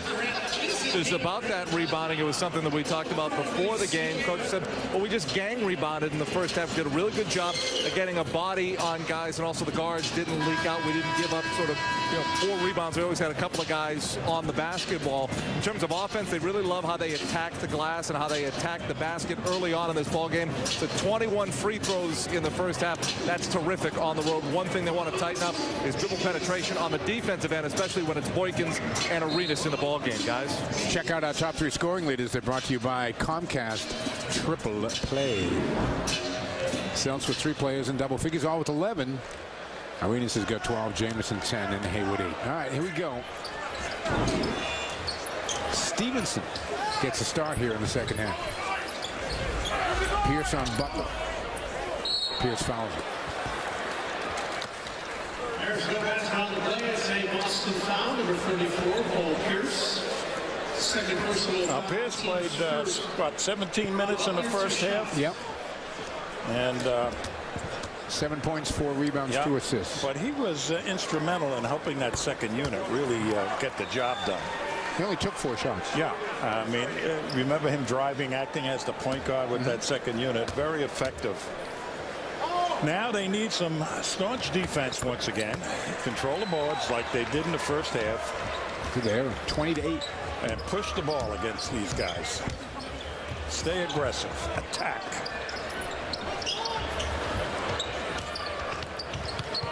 Ray Allen keeps going on the baseline, sends it out to Rondo, goes by him, saves it at half court. 7 on the shot clock. Rondo. Couple of moves. Throws up a runner, no, and it's pulled down on the other side by Hayward.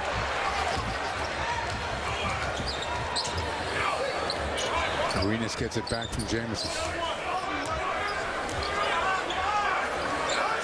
Hayward flashes and hits the jump shot. 64-54, it's a 10-point game.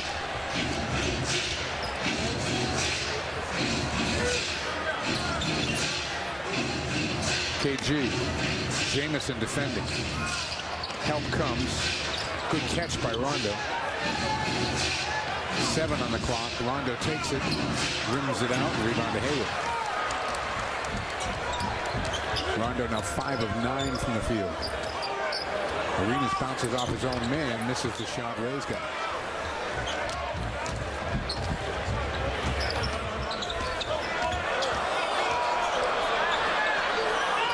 Garnett. Celtics come out cold here in the second half.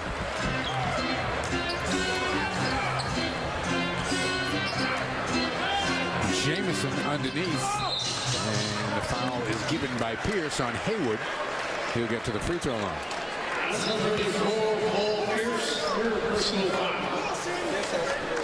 That's a 3rd personal foul on Pierce. He's the only Celtic with 3. Blatch has 3 on the other side.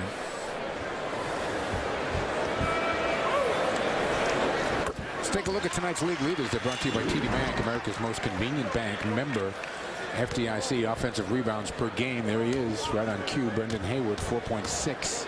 Zach Randolph, who we'll see later in this trip, Monday night in Memphis at 4.5. Ben Wallace still doing his thing out in Detroit.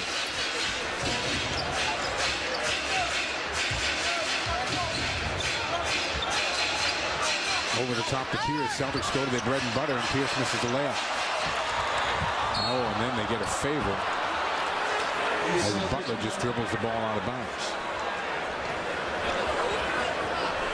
Turnovers are even in the game now at 7 apiece. Here's the bad dribble coming up. Yeah, when your head goes up and it goes off your knee, that's a bad dribble. Get him a napkin. Not the strongest left hand in the world, apparently. At least on the dribble in the open court. Garnett goes inside. Oh, Perk can't get it over the front line. The Celtics have missed 2 easy layups the last 2 possessions. Arenas trying to get 2 back in a hurry. Can't. Pierce comes out of the pack with it. Rondo inside to Perk. Gets that one to go. 6th assist in the game for Rondo.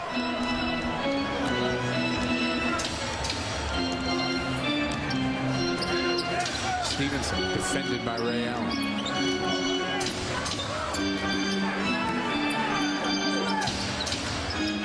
Hayward. A rolling hook shot. Well, give me that old-time religion. Boy, hook shots. Some of that right there. 14.7 rebounds for Hayward, who's played well. And that's going to be 2 for Rondo as he gets it up off the glass. Hayward got a piece of it afterwards. A big piece of it. Here's Rondo beats Arenas, and I think he can do this all night long. That was a little nick on the glass and a swat away. Good offensive night for Rondo. 13 points now and counting.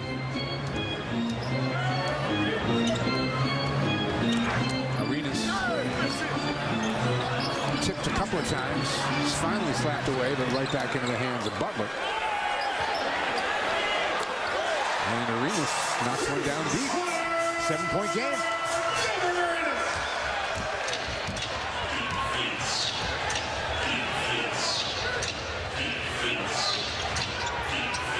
Pierce back to Garnett. Hesitates, takes it. Makes it. Took a while.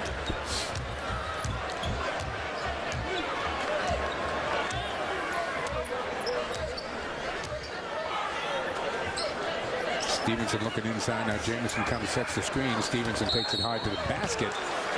And Ray Allen's going to be whistled for that foul. That'll be his second. Second personal foul. Well, here comes Stevenson as Ray drops below the pick to give him the outside shot. He gets there, but by that time, Stevenson had a full head of steam going.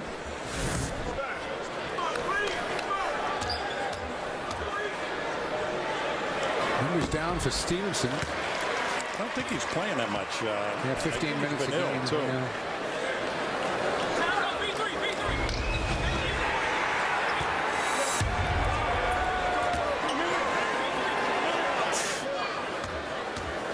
Saunders obviously searching for some sort of combination here. Well, the Celtics were going to the basket, and they were getting to the line, going to the basket. Here goes Rondo to the hoop. Arenas the other way. Stop and go Arenas, and Rondo is going to be called with the reaching foul. That's going to be his third.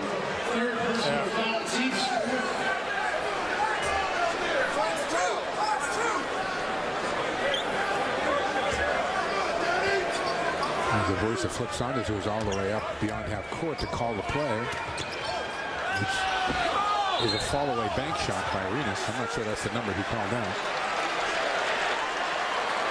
He got a foul on Pierce. That's the 4th on Pierce. Let's see what happened. Here's the shot. That's, give me a break.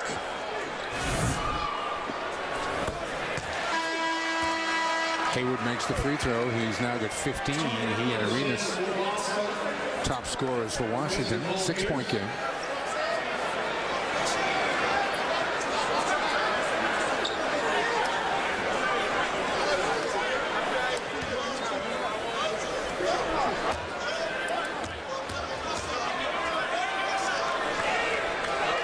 Doc Rivers working the officials hard, saying let's even up the fouls. Well, they are. For the first half. They went in and looked at the stat sheet.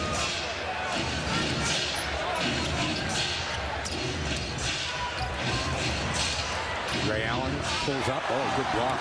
Stevenson came in to help out. Arenas. Butler misses the throwdown. Jamison able to save it out at half court.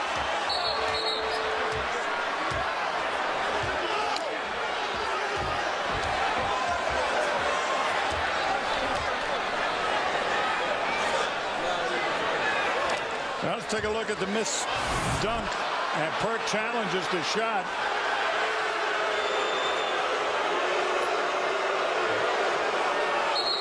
I don't know. Yeah, there's no foul. It's a good point. No, not a foul. They're talking about the clock, whether it hit the rim or not.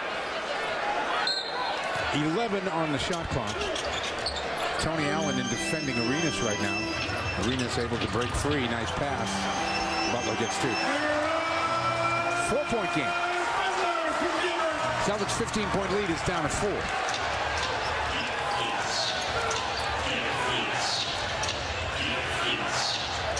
Rondo. Moving screen is called on Perkins. Wow. Number 43, Kendrick Perkins. Second personal. Wizards ball.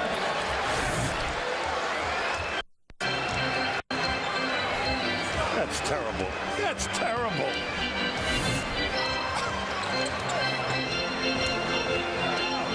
Arenas directing the traffic. Keeps the dribble alive. Gets to the basket. Rejected out of bounds by Perkins.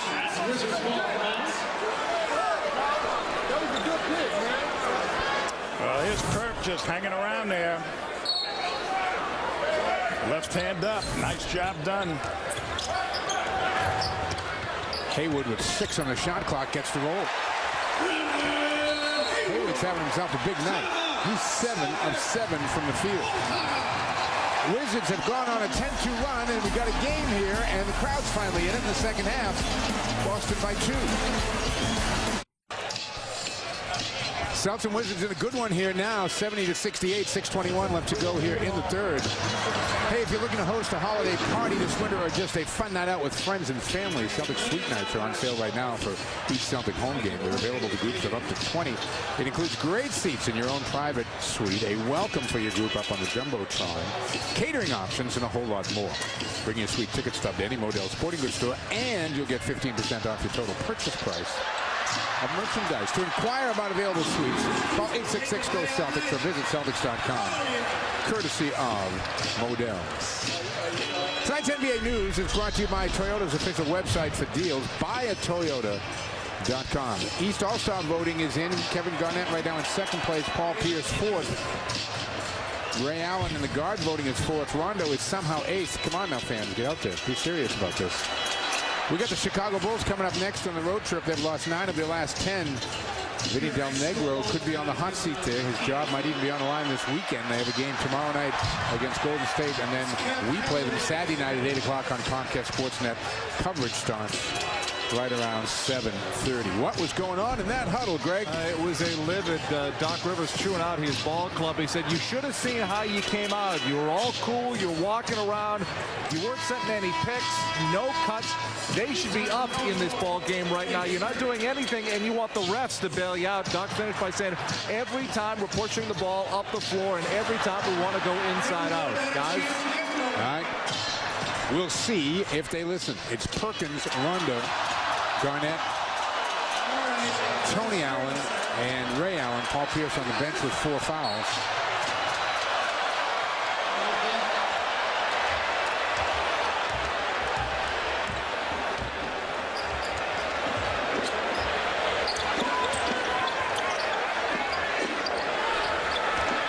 Ray in the paint has to kick it back out. Tony's going to take it. Rebound. Perkins fights for it, and well, the referee looked confused. Eventually called it Washington ball.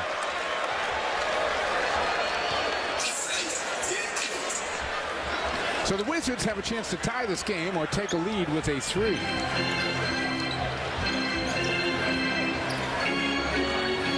Butler, TA defending. Chase.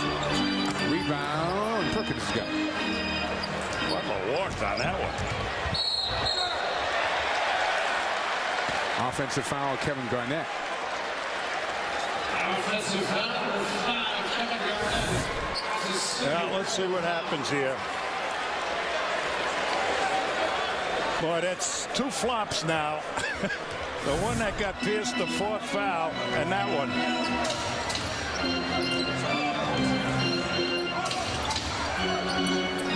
Again, the Wizards looking to tie or take a lead.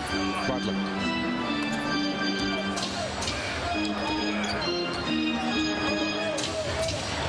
Loses the handle, but Eric Lewis says it went off one of the Celtics out of bounds. Looks like Butler just lost it. But 5 seconds on the shot clock. It'll be Washington ball. Well, the momentum's going their way in every way.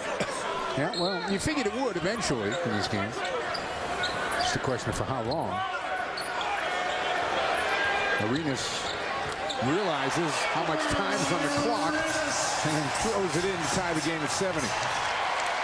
I don't think Gilbert was aware that his team is now on a 9-0 run. Picked off by Jamison. Right spot, Arenas. Jamison. A chance for a 3-point play.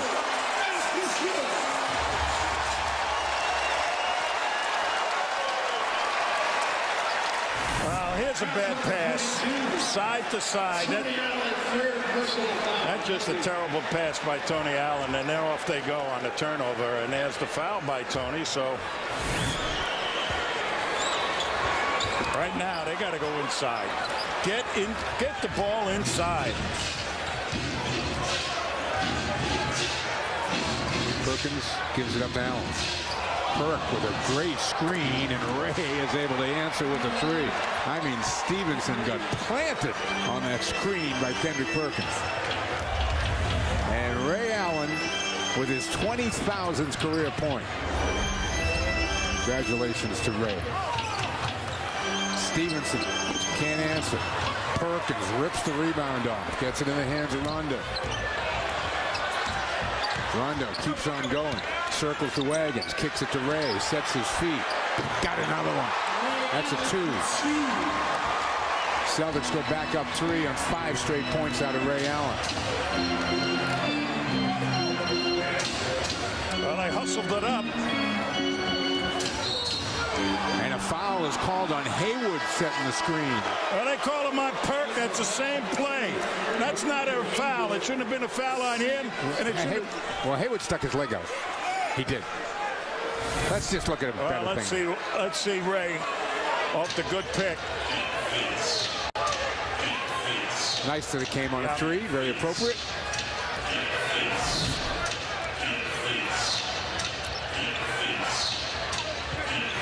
Boy, people are just getting planted on screens. I mean, they're getting nailed. Perkins wants to work on Stevenson. The double comes from Jamison. Perk looking for the open man. It's Tony Allen. Kicks it out. Garnett will take it. Rims it out. Rebound. Rondo in traffic. Saved. No, not saved by Perkins. That'll be Washington ball. Well, that's a hustle play. Sure was. Celtics have a little bit of fire back here in the last 3-4 minutes since that timeout that Greg told us about.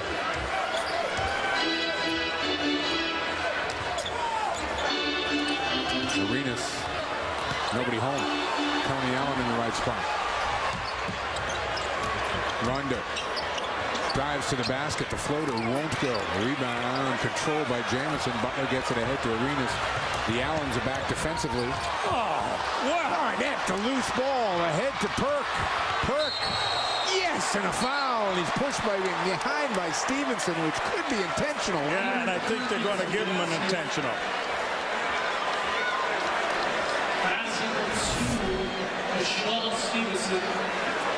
Way out it goes to Perk, and here goes Stevenson with the push from behind.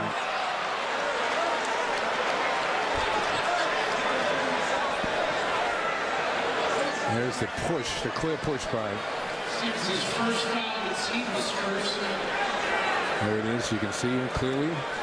No angle to the ball.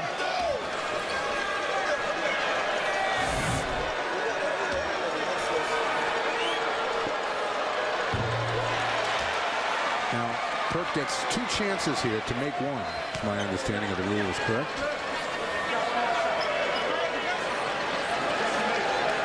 Remember the old days? They gave you 3 to make 2. Yep. He didn't need that, though.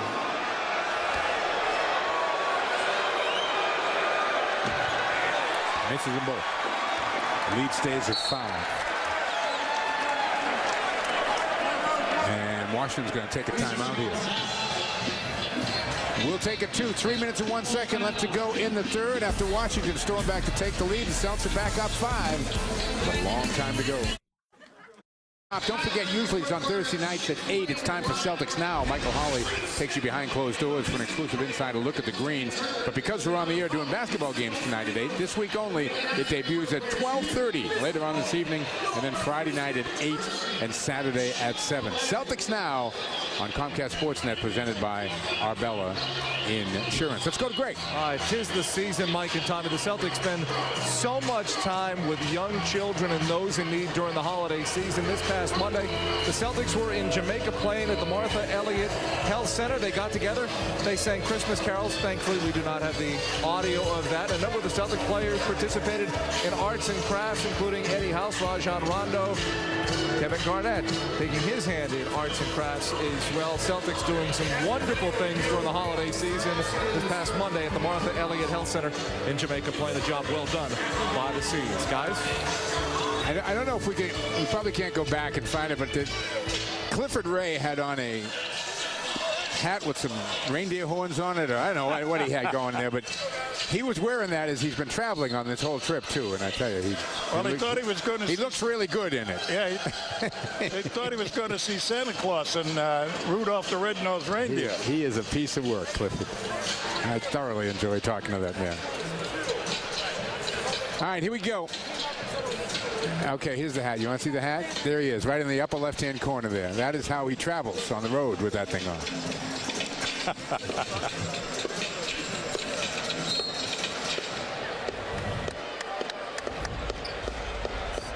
Rondo.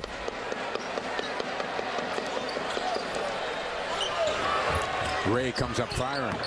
No. Rebound to Butler. 5-point Celtic lead as we wind down this third quarter. Arenas, Hayward, Jamison, Stevenson, and Butler all stay on the floor. I think they played the entire quarter. Arenas has to send it back out to Stevenson. Gets it back, comes up short, bounces around, and Garnett's there.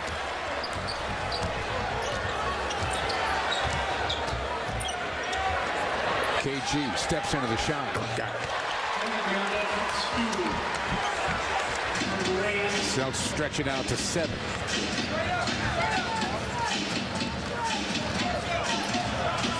Yeah, one thing I do notice, Tom, and Arenas is always looking over the sidelines to see what the coach is trying to tell him. Yeah, always. They never did that before. No, there was a lot of spontaneity, as you said, in the offense.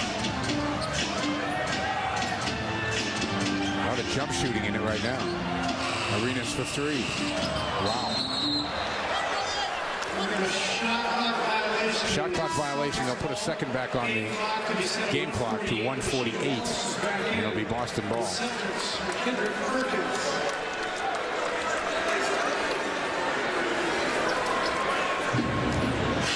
Rashid into the game with Tony Allen, Kevin Garnett, Rondo, and Ray.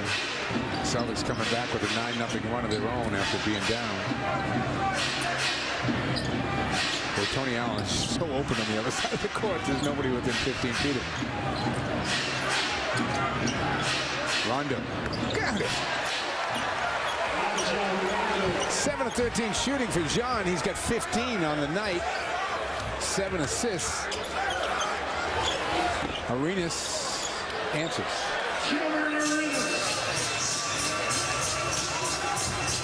Arenas has 19.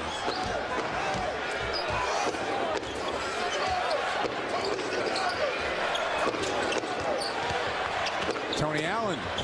Nice call by Doc Rivers, who's up in front of us yelling, Tony's the diver. Tony's the diver. He dived, all right. He did. He dove in there for 2.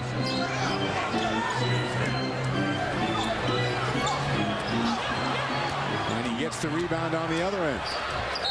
And then he carried it.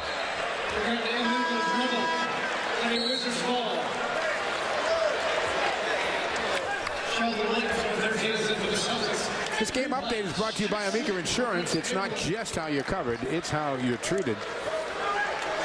Kendrick Perkins leading the way in rebounds for the Celtics. The Celtics right now a 28-19 edge in rebounds. Kevin Garnett comes out of the game. Sheldon Williams is in. Arenas to Jamison. Ray Allen with the miss. Boy, I tell you, they default to jump shots, the Wizards do. Their last efforts as the clock is winding down is not to take it to the basket. It's to find somebody for a jump shot.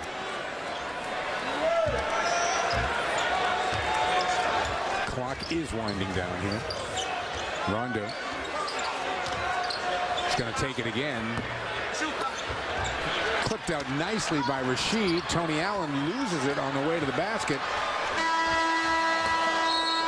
And the Celtics will take a 9-point lead into the fourth quarter. So after Washington came alive in that third quarter and rallied back to take a lead, the Celtics start to assert themselves again at the end of 3. 12 more minutes of basketball left here in the nation's capital. Boston trying to go 10-1 on the road. Lead by 9 after 3. Welcome back to the final 12 minutes of basketball here in the nation's capital. Another of the wonderful memorials to our men and women who serve. And again, spectacular by night, especially on a clear night like this in Washington, D.C. Iwo Jima. Tonight's Amica game ball, autographed by the voice right there, Tom Heinsohn, will be awarded to a young Celtic fan and Children's Hospital Boston. Amica Insurance will also donate $500 to Children's Hospital Boston on behalf of that young fan. Amica, it's not just how you're covered, it's how you're treated. Let's take a look at the stats through 3. They're brought to you by Ace Tickets as usual. Call 1-800-MY-SEATS. There are the C's getting ready. 55% shooting for Boston, and that plus 11 in rebounds. That's the big, really the story of the game, I think, is Washington came in the 7th best rebounding team in the NBA, and the Celtics way down the bottom in that category. But a plus 11 for the Celtics here, and as a result, a plus 10 in the paint.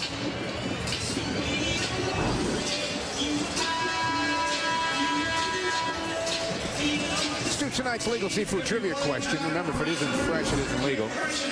Rasheed Wallace was drafted number 4 overall by the Washington Bullets in 1995. Name the 2 top 5 picks in that same draft that have been teammates of Rasheed. You get that one, you know your hoop. Ray Allen harassed by Stevenson. Ultimately, the foul is called.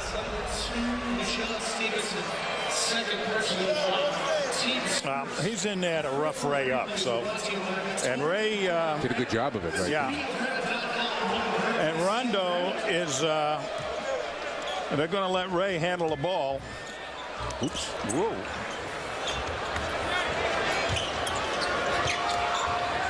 Back in Ray's hands, 7 on the shot clock. Eddie House off the catch. Nope. Rebound to Arenas.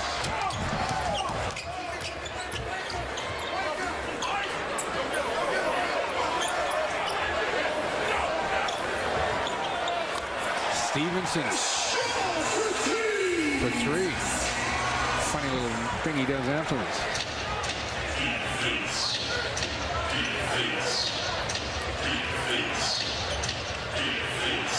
I wish we would get the ball inside here, please. Well, there's nobody inside right now. There's nobody even down in the box.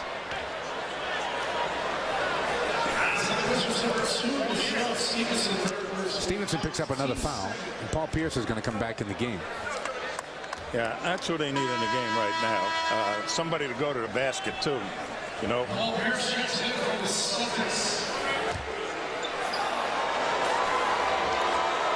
So Ray Allen is finally leaving. The Celtics had 6 on the floor. Nobody looked like they wanted to leave. House will inbound. He'll stay in the backcourt with Rondo, Pierce, Wallace, and Williams, the front line. 11:07 to go in the game. Here comes Boykins. He's going to get in. And Foy is also going to get in. Arenas takes a break.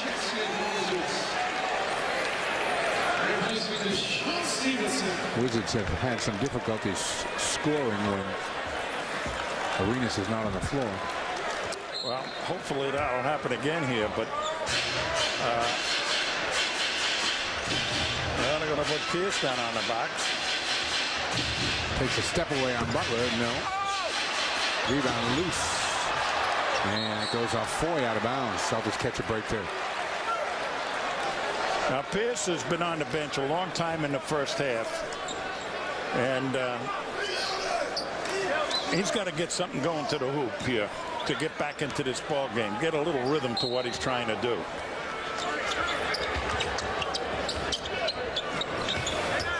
Eddie House. Black saw that pass coming.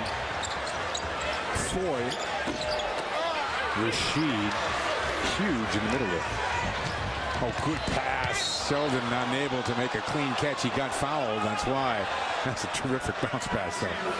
Now, this is Kuzi-esque. I'm going to tell you.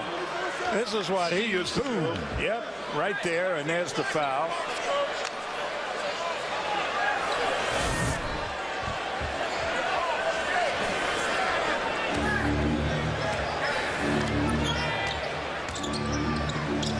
Rashid for three. Foy the other way. Oh, please. Inside, inside, inside.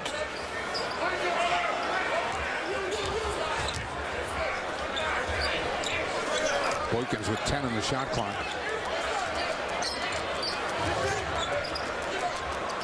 Sends it back to Foy. Foy right through the hands of Haywood out of bounds.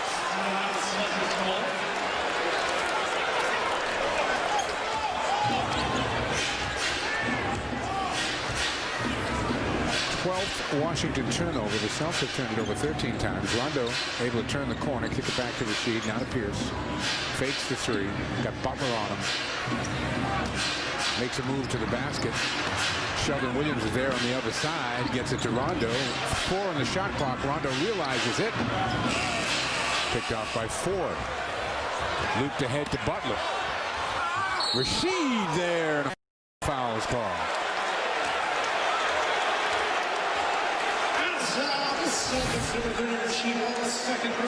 Let's see what happens here.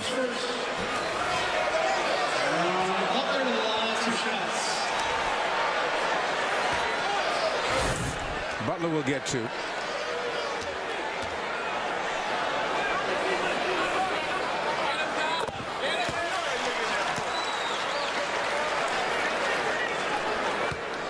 Just a second foul on Rashid.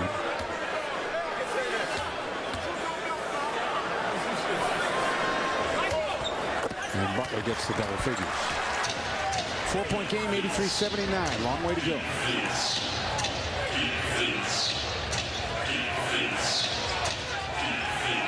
Blatch is defending Wallace. Butler stays on Pierce. Pierce goes by him hard to the hoop. Wow. I got to tell you, you got to call a foul on that one. There's a look. Yeah, finally. The outside guy, the guy right in front of him wouldn't call it. Danny Crawford. I mean, he almost got decapitated.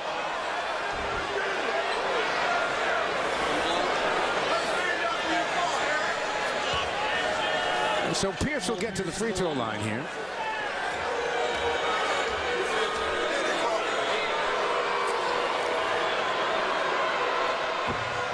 Makes the first. Here's the answer to tonight's Legal Seafood Trivia question. Rasheed Wallace, drafted 4th overall by the Washington Bullets in the '95 draft. Name the other 2 top 5 picks in that same draft that had been teammates of Wallace. I want to go home. All right. I don't know the answer. Okay. That one? Kevin Garnett. Yeah. And Antonio McDyess, who was taken number 2 overall. And you know who the number 1 pick in that draft with all those great players was? Joe Smith. Really? Yeah. Foy for 2. 84-81. It's a 1-possession game again with 9 to go.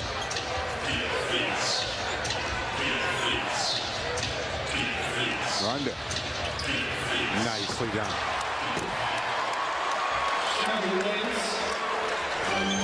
Blatch is still trying to figure out if that was my guy.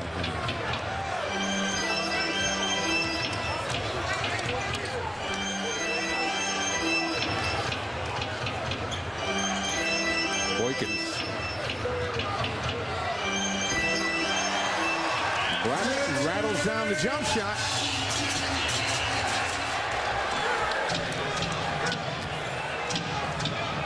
.8:20 to play in the game. Rondo for two. Well, that burning Boykins. Rondo with 17. Good defense here by Pierce. Wouldn't let the screen set. Pierce really doing a good job on Butler. But Flash knocks down a three. He's 5 of 6 off the bench for 13 points.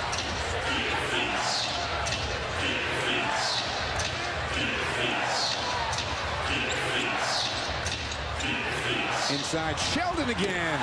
This time Foy got a piece of it on the way by. He's got to put that off the glass. That's not a slammer. Boykins.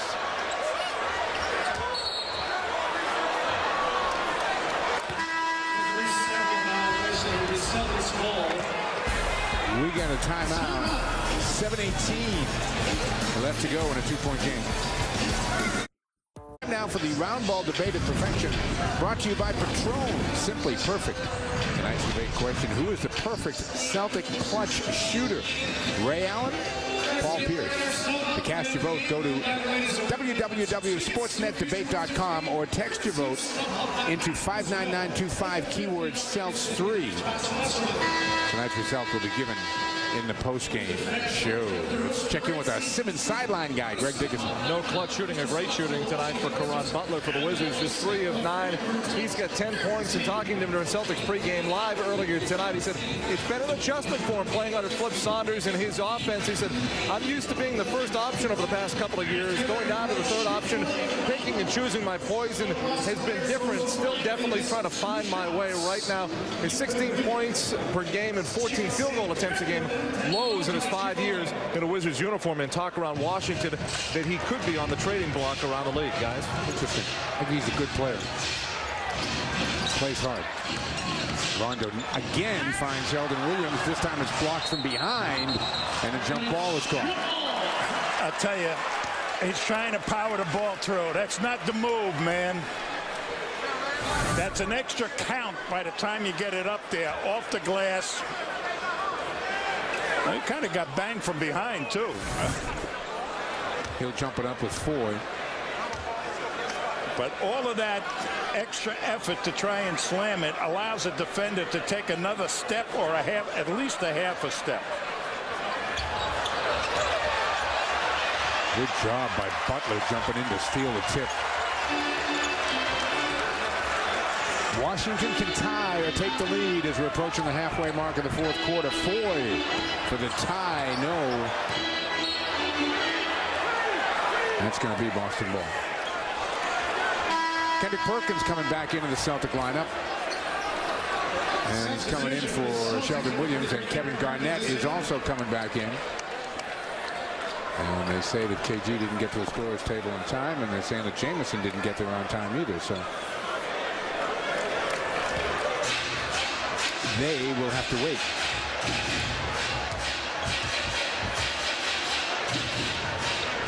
Rasheed.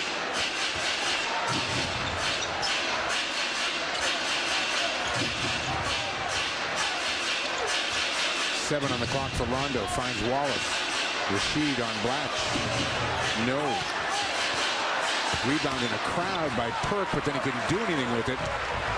Foy the other way in a hurry. Picked off by Perkins. Nice contest there by Rasheed Wallace.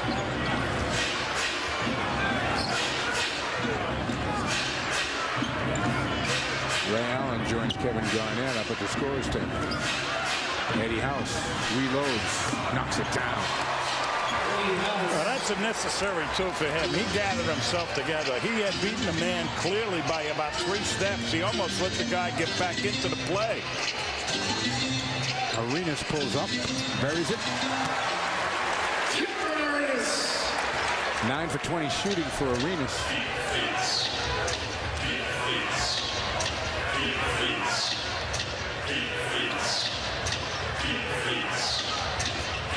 Eddie House again.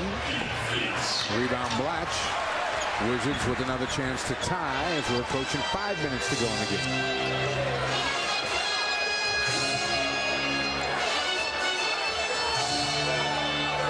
Rondo chases Arenas out to half court. Blatch knocked away nicely by Pierce. He's got Rondo with him. Pierce takes it to the basket, and Arenas with the foul. Paul will get 2. And that'll get us to a timeout. 5:05 in the fourth. The Celtics win streak on the line. They lead by 2. We're back. Let's take a look at tonight's game summary. It is brought to you by Nissan and your Nissan dealers. Career night for Ray Allen, scoring his 20,000th career point. Congratulations out to Ray. Rajon Rondo, 17 and 10, his 9th double-double. Brendan Haywood hasn't missed a shot yet in the game. That's our game summary brought to you by Nissan and your Nissan dealers. Tonight's Kia card is presented by Kia Motors. Kia, the power to surprise. Gilbert Arenas played in only 15 games. 2007, 2009 due to knee injuries. Had a 60-plus game against the Lakers back in 06. And scored 16 in an overtime period. Is fully capable of taking games over. Just seems a little bit confused at the moment, though, with his new boss and his new boss's assistant. Well, Sam's helping him out. Sam is. Good old Sam. Sam's looking good. I visited with Sam before the game. He's always wanted to be a coach, and he's so grateful that they gave him a go. Of course, he played for Flip up in Minnesota. Well, Sam says he's totally enjoying it.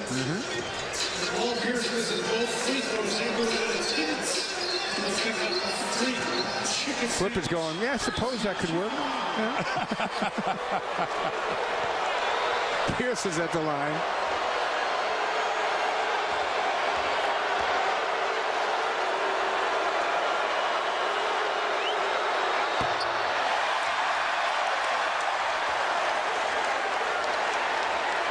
Pierce is 2 for 5 at the line tonight.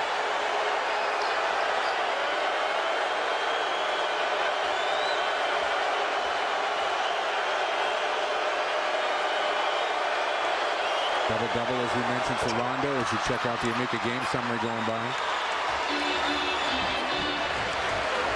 Boston by 3. Garnett on Jamison. Pierce on Butler. Allen on Ford. Perkins on Blatch. Blatch takes it. Rebound of Ray Allen. Celtics have really done a nice job. They are gang rebounding here tonight, Tom. Well, that's what they need to do. And they've been able to fast break, too, off some of the rebounds. But they are not playing inside-out basketball. Pierce finds Garnett. Garnett thought about stepping into the shot. Now he'll take it. Rims it out. Rebound taken down by Arenas. Arenas for 2.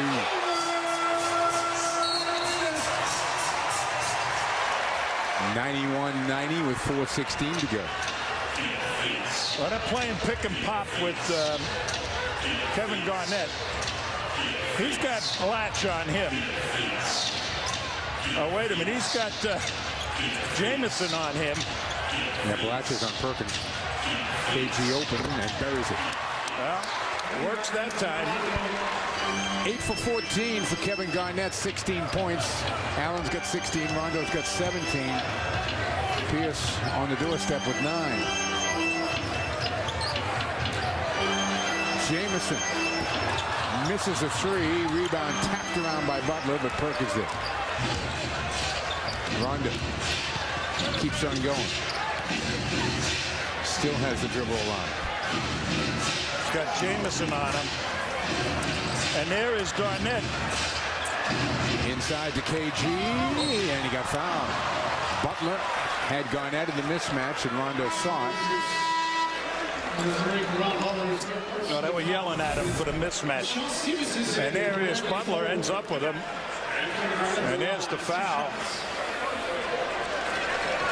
Good observation, good recognition.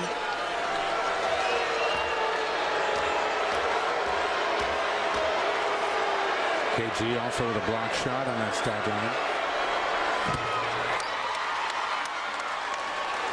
That's his first free throw attempt of the evening.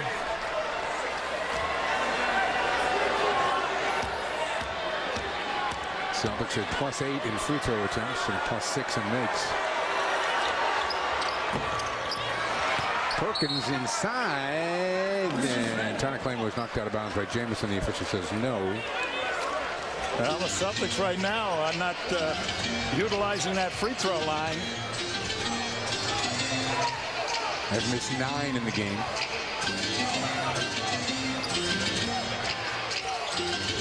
Arenas, Rondo almost picked him. Blatch for 2. 94-92. Well, that kid's making a heck of a lot of plays tonight. He sure is. 15 points on 6 of 8 shooting. And he's playing nobody.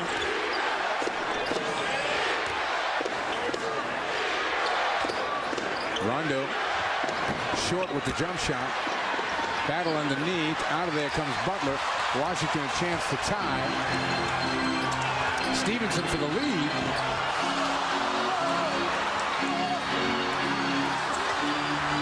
Oh, nice job by Blatch again.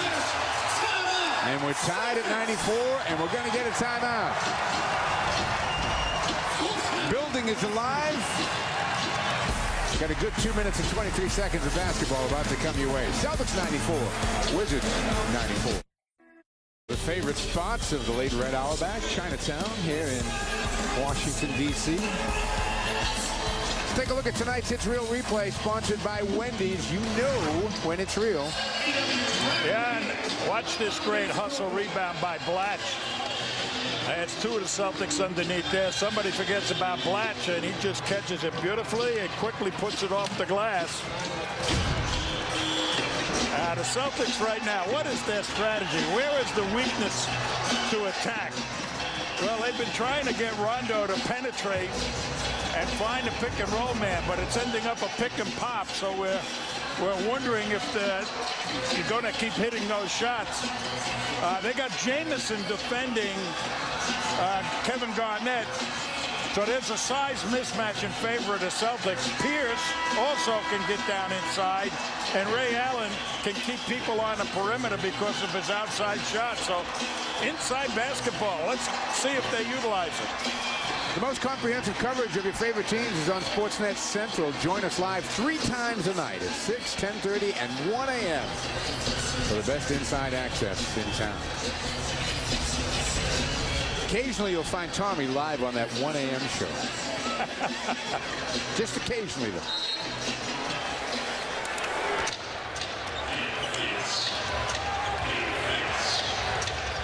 Out of the timeout, it comes to Pierce. Ray Allen comes and sets the screen. Pierce drives the lane and is fouled, taking it to the bucket. This is going all the way. Nice goal. They set a good pick. Here comes Pierce, and everybody and his uncle takes a shot at Pierce. Butler call for the foul.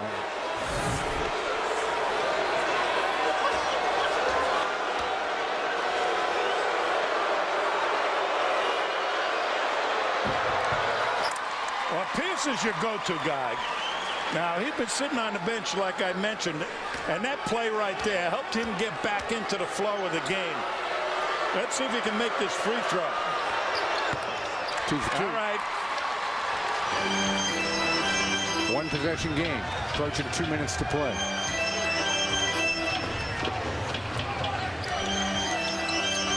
Arenas.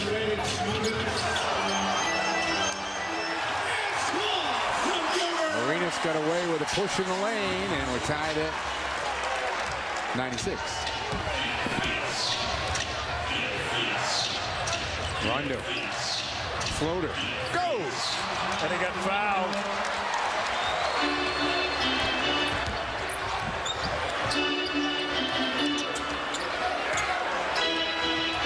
Arenas.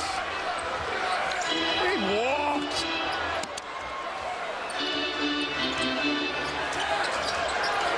6 on Butler, 5 on the shot clock. Blatch deep. Jamison, oh, big time basket. 9-8 apiece. I tell you, that kid knows how to rebound and shoot. He barely hit the ground when that ball was back up.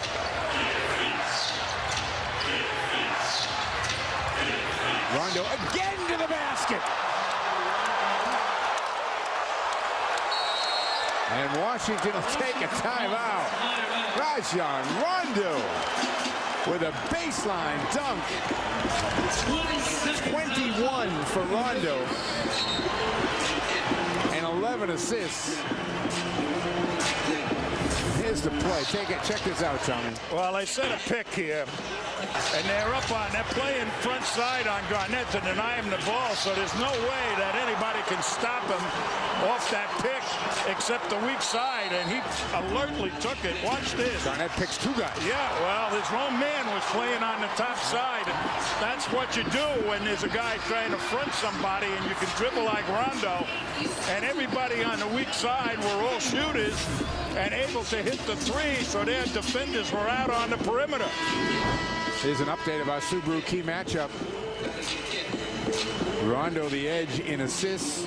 Arenas the slight edge in points, but the biggest bucket right there to Rondo. Let's see whether Gilbert tries to answer himself. Celtics stay with the starting 5. Stevenson is going to be on the floor for the Wizards. He started the second half along with Butler, Jamison, Blatch, and Arenas. Here we go. Wizards will take it under a minute on this possession. Well, maybe not. Jamison misses a 3. Rebound to Perkins.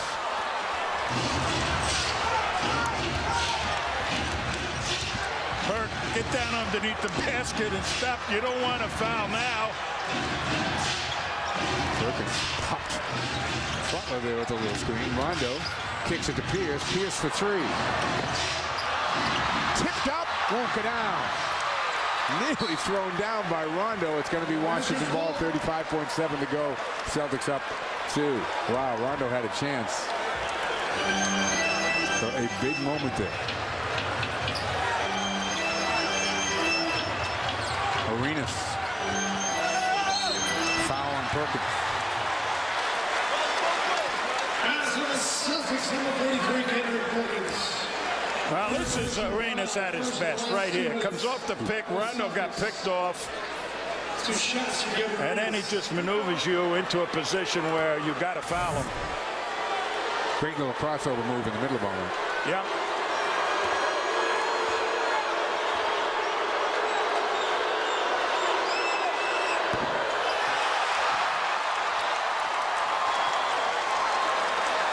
Two for 5. They're making 1 for 5. Arenas says otherwise. Well, you got to get the rebound if he misses.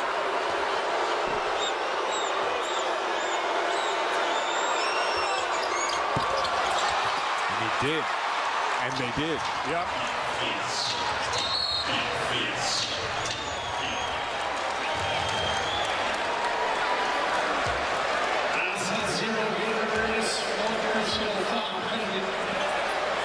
Wizards give the quick foul. Pierce will step to the line. Well, he stopped tweeting or tweeting, so I would say if he were, he'd have an awful lot to tweet about tomorrow morning. Pierce to try to make it a 3-point game. Coming up next, Postgame Live, presented by New England Ford. Gary, Donnie, Tommy, Greg, and I will all be by. Doc's postgame press conference plus player interviews, the Tommy Award, all coming up on Postgame Live, presented by New England Ford. Big free throw now for Pierce as he tries to make it a 2-possession game with 22.4 seconds left. Can't. Timeout Washington. 3-point game. Pierce 6 of 10 at the free throw line. The Celtics 5 players, 5 starters in double figures. Coaching for a 3 here or just a quick basket and then a foul? Well, they got some good 3-point shooters. Jamison is one. Arenas is another. I think Nick Young can hit the outside shot. So they got opportunities here. And I think Stevenson, too, and Blatch even hit a 3. So. All right, tonight's You Make the Call is presented by Verizon Wireless, America's largest and most reliable wireless network. Go ahead, make the call. Who's the first option for Washington? Well, Arenas. Okay. Arenas is. You look for him, you know, and you can give up to 2, but you can't foul him. And you got to make sure you try and get it to Ray on the inbound pass. Let him shoot the free throw. Let's take a look at Rondo. 21 points tonight, leading all scorers for Boston. Yeah, he played a superlative game. Watch this one. He got fouled on that one. Beautiful move. I mean, this is no contest by the little guy, Boykin. And if Boykins can't stay with him, nobody can. And this one is just made. Love that one. Yeah. I mean, as soon as you front the guy and you set the pick, there's nobody to help on the defense. We're going to make him play with a game for that shot. Brought to you by Supercuts every time. 21-11 for Rondo, 9th double-double of the season. What's going on in the huddle there, Greg? Doc doesn't necessarily think that they will go for a 3. He told his guys, we want to make sure that we play defense. Yeah, we want to guard against the 3, but we also don't want to give them a quick 2. All right.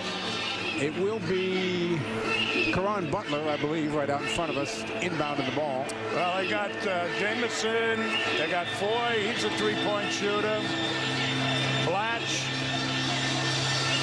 So everybody out there, I think, can or will shoot the 3. Yeah, is capable of making the 3. Arenas looking to drive for 2 and gets it.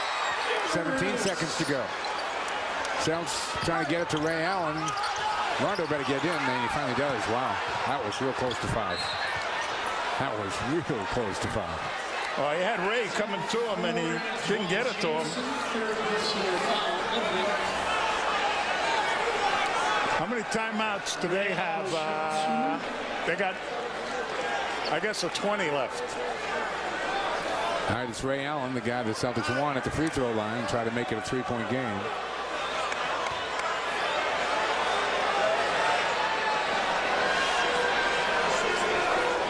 Ray is 4 of 4 at the line, 16 points overall.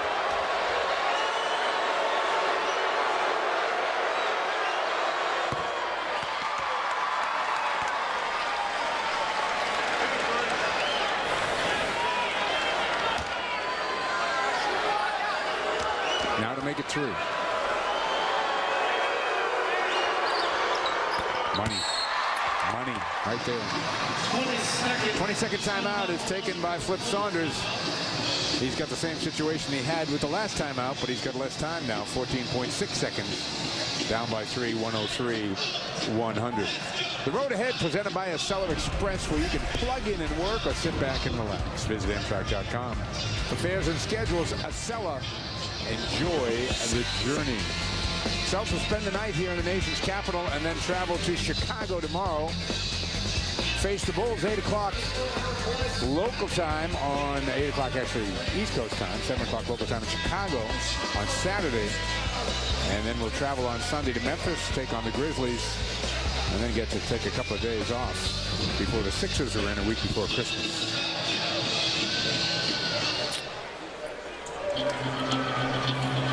Same lineup for the Wizards, and it's going to be the same guy, Caron Butler, right out in front of us, who will inbound the ball. Well, one of these plays right now is you inbound the ball and get it right back to the 3-point shooter who inbounded the ball. Let's see if they kind of run that situation. Pierce is up on the guy. Into Arenas. Takes a 3. Nope. Rebound. Tracked down by Foy. Lets one fly. We're counted. Rebound Perkins. He's fouled with 5 seconds to go. And Perk needs to make 1 of 2 to keep the winning streak alive. Well, I got it to Arenas. And he uses a little up fake, and I mean, he's practically on the bench.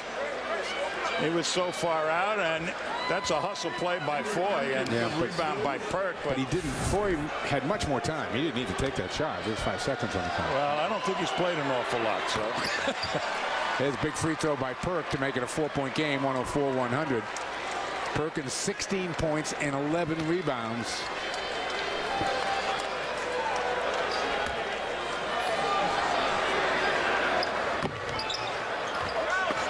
Actually, the miss helps there. Foy will go in for a layup, and the Celtics continue to be the best road team in the NBA and win their 9th straight overall. 104-102, the final score here tonight. Washington, a game effort, but Rajon Rondo too much. 21 points and 11 assists for Rondo. 17 and 5, the numbers for Kevin Garnett. And Kendrick Perkins, once again, we told you off the top, Perkins just under the radar is just playing great. 16 points, 11 rebounds. Tonight's play of the game is brought to you by Speedy Oil Change and Tune-Up, your certified auto center. Ray Allen, did you think Ray had these hops left in him? You bet he does. That's our Speedy Oil play of the game. Another look, Ray coast to coast for 2. Brought to you by Speedy Oil Change and Tune-Up, your certified auto center. A lot of Celtic fans showed up tonight here. There's a couple of them right there that are happy here at the Verizon Center in Washington. And the Celtics once again extend their winning streak to 9, and they are now 10-1 on the road this year with 2 more road games left on this trip. As I said, we head to Chicago, and after Chicago, we are headed out to Memphis. Our next Celtic game Saturday night in Chicago, as I've said a bunch of times here. 8 o'clock game time. Ace Ticket pregame show comes your way at 7:30. Final score here tonight, the Celtics beat the Wizards 104-102. Coming up after the break, it's New England Ford Dealers postgame live. Let's go to Gary and Donnie right now for a preview of what's coming up after the break. That kid's got some moves right there, I'll tell you that. All right. Why did it have to be this close? That's the way the Wizards play. And right when you think you have them down, they have guys who can score and they come back. Basically, the Celtics lost the second half, Gary. Right. They really didn't do well scoring in either quarter. 19 in the third quarter, 21 points in the fourth quarter. So at times what happens with the Celtics is they think, okay, this team, we're going to put them away. They're going to go away. But what you have to understand, and I think that the Celtics have to be refocused at times during the game, is that teams aren't going to go away, especially a team like Washington who plays with some pride, especially with their big 3. Celtics are up by 14 at the half, and then they were up by 9 after 3. But the Wizards made a game of it. We will show you how. Stand by, everybody. New England Ford Dealers Celtics postgame live, coming your way after the break.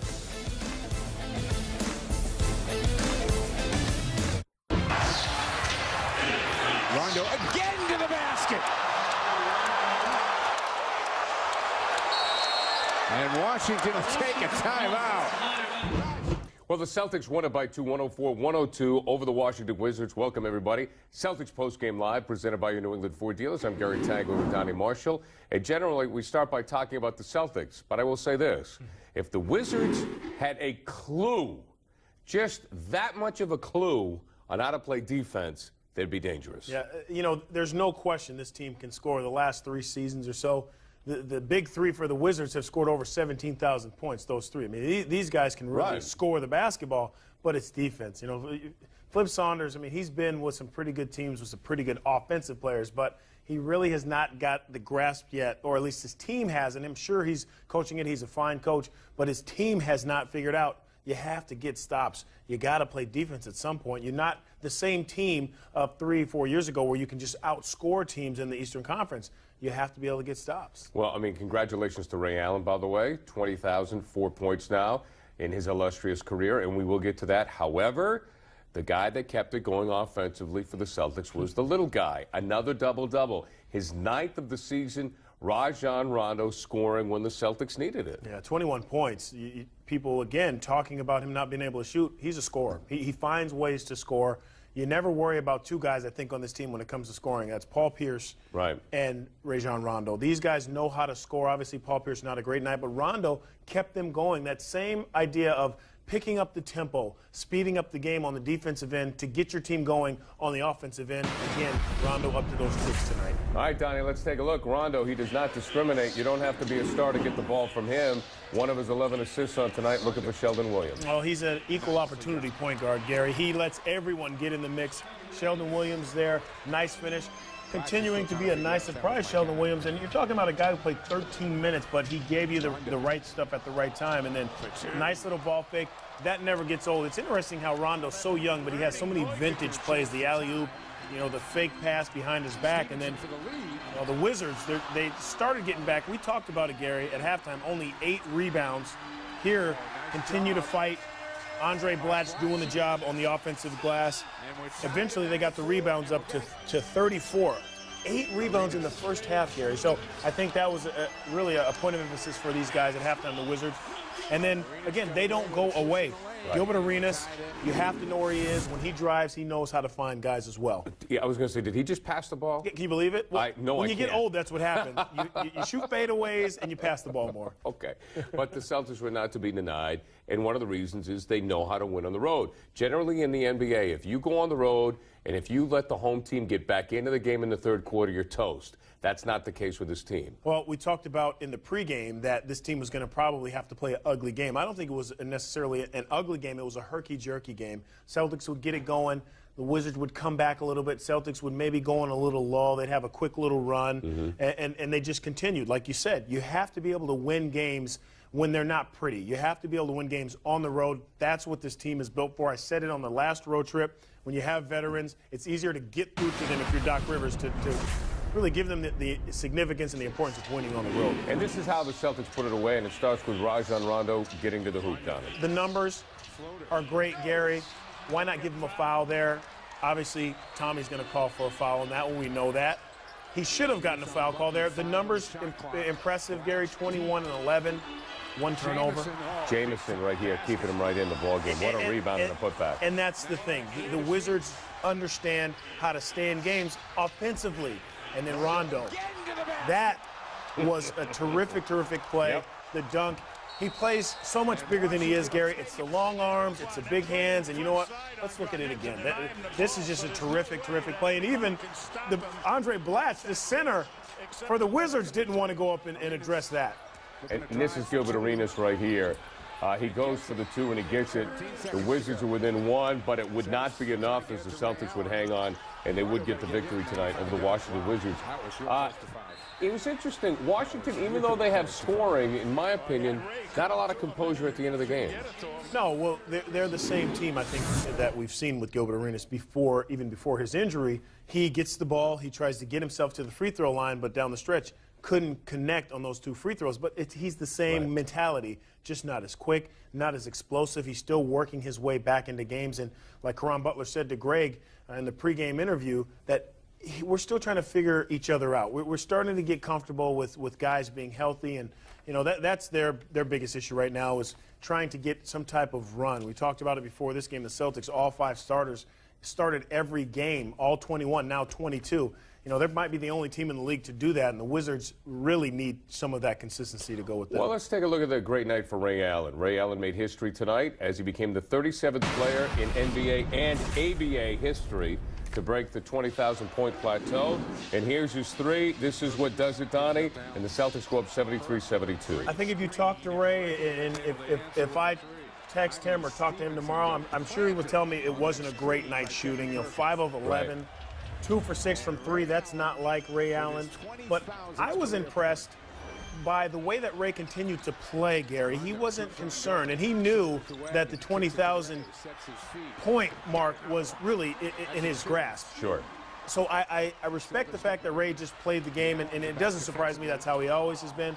But also, Gary, 7 rebounds. Ray Allen scoring points, 7 rebounds, and here you see it start to get a little chippy. Deshaun Stevenson probably could have wrapped Kendrick Perkins up.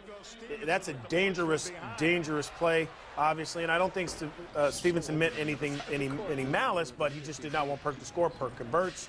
and it gets a little bit chippy from there. My favorite play of the night, it's when Rondo makes a jump shot because he did it with confidence, and we talked about that earlier. Good job by Ray, though. He was the star of the evening because he went further up in the record books. Welcome to the club, Ray. Active scoring leaders. Shaq has 27,000 plus. Colby's there. Allen Iverson is there, and his teammate Kevin Garnett. And now Ray Allen, 20,004 points tonight. As we mentioned, the 37th player in the history of the ABA and the NBA to reach 20,000 points. So good Gary, job for Ray. Easy, Gary. He's only about 20. He only scored about 20,000 points more than I did. Okay. Come on. All right. Sorry. I know I'm disrespecting you. Okay, let's go to Doc Rivers, his post-game press conference. Quarter that they would go away, and they didn't. And we didn't handle that well. That's, what I say when I say we're not a 48-minute team yet. I mean, that's great proof right there. So, but that's okay. I mean, we're still winning these games. That's what you got to do, and we did it on the road, and I'll take that. Rebounding was a concern this morning during shoot around. You did a nice job rebounding the basketball. Yeah, we did in the first 3 quarters. They got 2 big ones down the stretch, and so we have to take that away. But I thought overall we had pretty good rebounding focus. And again, it's not the end product of the rebound. It's the stopping the ball penetration, getting back on defense so we have our normal matchups, and then everybody can block out. But when we don't do that, they take advantage of us. Talk about the job Rondo did tonight. Rondo was great. I mean, especially down the stretch. I thought the fouls kind of threw Paul off his game a little bit. They were face guarding Ray, so it was really the Rondo, Kevin pick and roll show, and I thought we got a lot of good stuff out of it.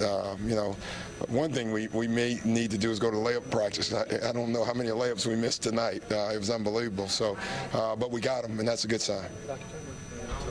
Tony was great. I mean, Tony and Sheldon in the first half, I thought saved us in some ways. I mean, when we stretched the lead, it was with the second unit. It was with Tony, Sheldon, Rasheed, Eddie. I don't know who the 5th guy was, but it was those 4.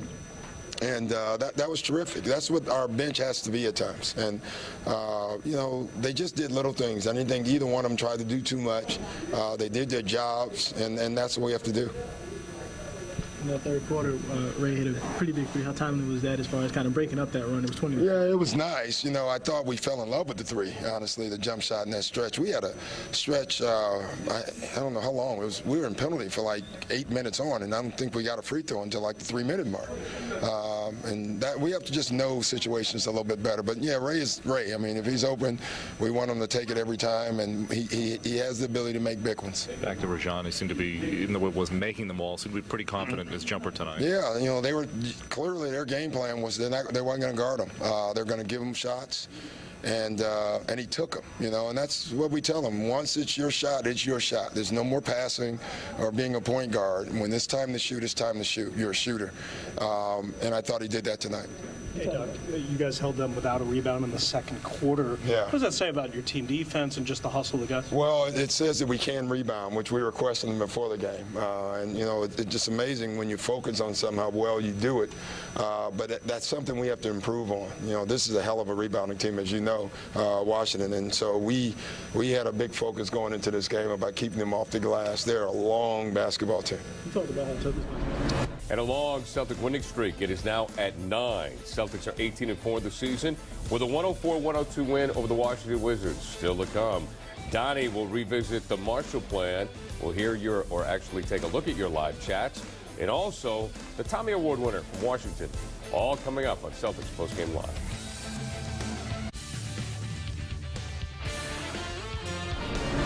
Celtics post. Thanks very much. Good win by the Celtics down the stretch here tonight. Who got the Tommy Award in this one? Well, it was up for grabs, but at the end of this ball game, Rondo really played some great basketball.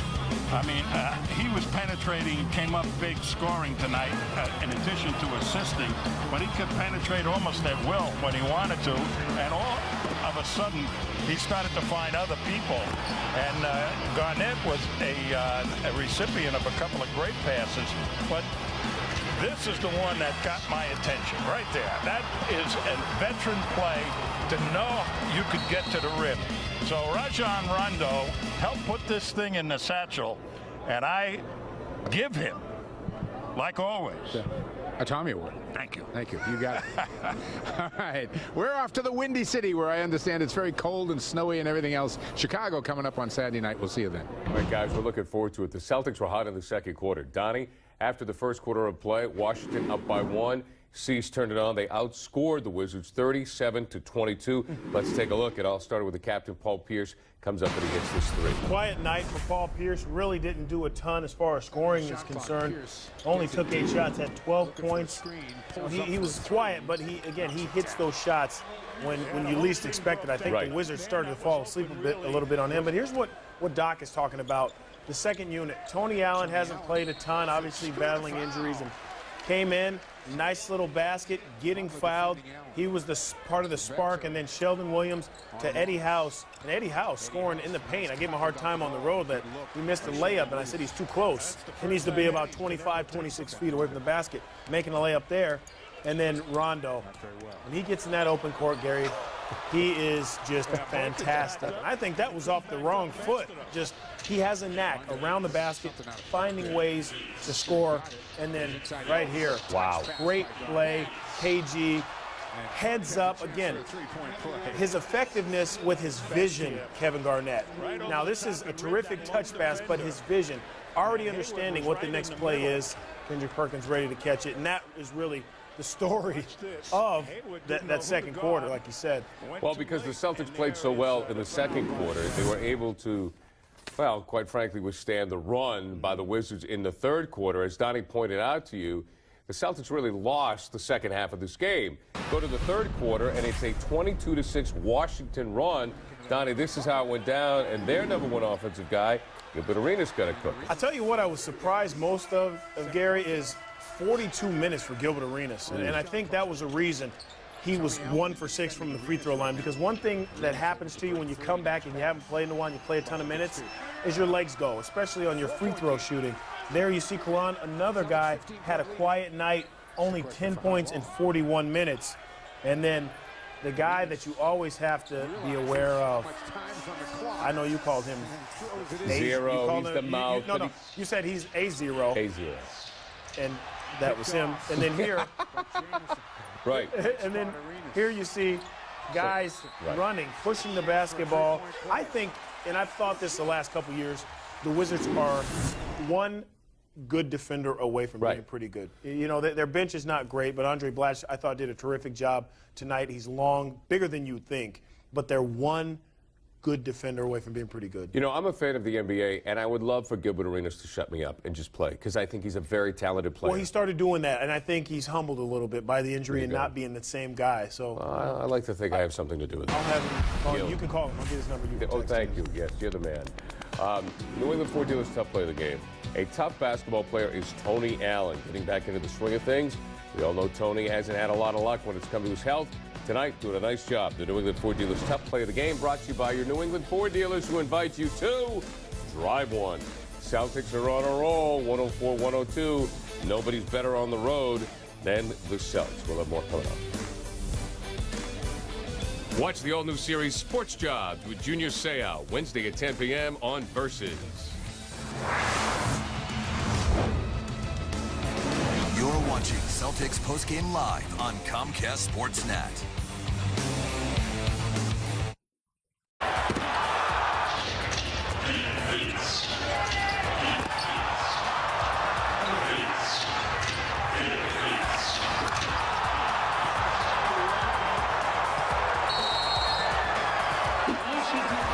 And that is the Wendy's highlight reel. Wendy's make it real. And the Celtics, well, they were for real tonight, 104-102 over the Washington Wizards. And Donnie, we take a look at this schedule as the Celtics have won 9 in a row.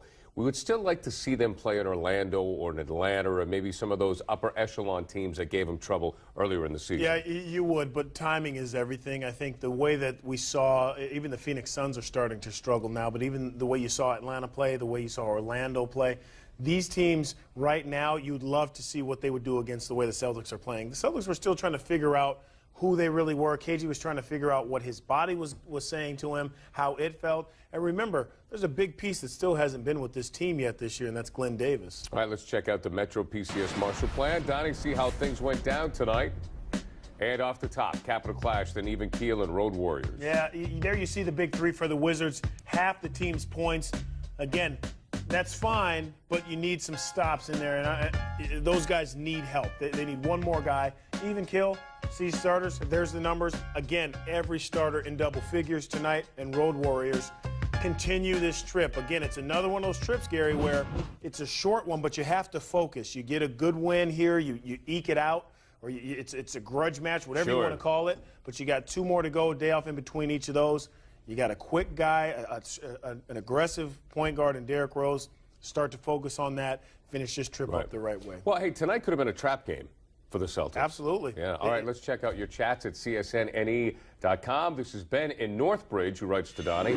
Rondo has been criticized for his poor jump shot. Do you think it has improved at all this season? Well, I think his confidence in it has. I don't think he's taken enough jump shots for really me or anyone else to judge if it has gotten better. He makes shots. That's what basketball players do. But until you see him knocking down a shot a la Kevin Garnett from 18 to 19 feet consistently, I'm not sure anyone can say, yes, he's a better jump shooter. All right, let's check out Brendan in Massachusetts for Donnie, again at csnne.com. Why take so many three-pointers at the end of a close game when we have Perkins doing well on the inside? Yeah, it's always been a mystery, I think, especially with the Celtics, when they're trying to get that home run or that touchdown, all those cliches you hear from other sports that mean going for a big play. That's what the Celtics tend to do, and it's a mystery to me because you abandon things at times late in games. Usually it's not a great outcome for your team, so it's a great point there by Brendan. All right, coming up at 12:30, it is Celtics Now with Michael Hoffman. Okay, Donnie, let's look ahead to Chicago, and really it comes down to those two guys. Well, what's great about this trip is tomorrow night the Chicago Bulls will play the Golden State Warriors, Celtics, the old guys. We'll have a chance to rest, and then really, so that's going to help them in that next game, but you can't assume that the Bulls will come out flat. No, absolutely not. And again, Derrick Rose against Rajon Rondo, that is mano a mano. That is a grudge match. Thanks, everybody, for watching. The Celtics have won 9 in a row. Ray Allen in the 20,000-point club. The Celtics with a 2-point win over Washington at 104-102. Stand by for the latest on what's going on in the world of sports. Sportsnet Central coming up with Kevin and Chris.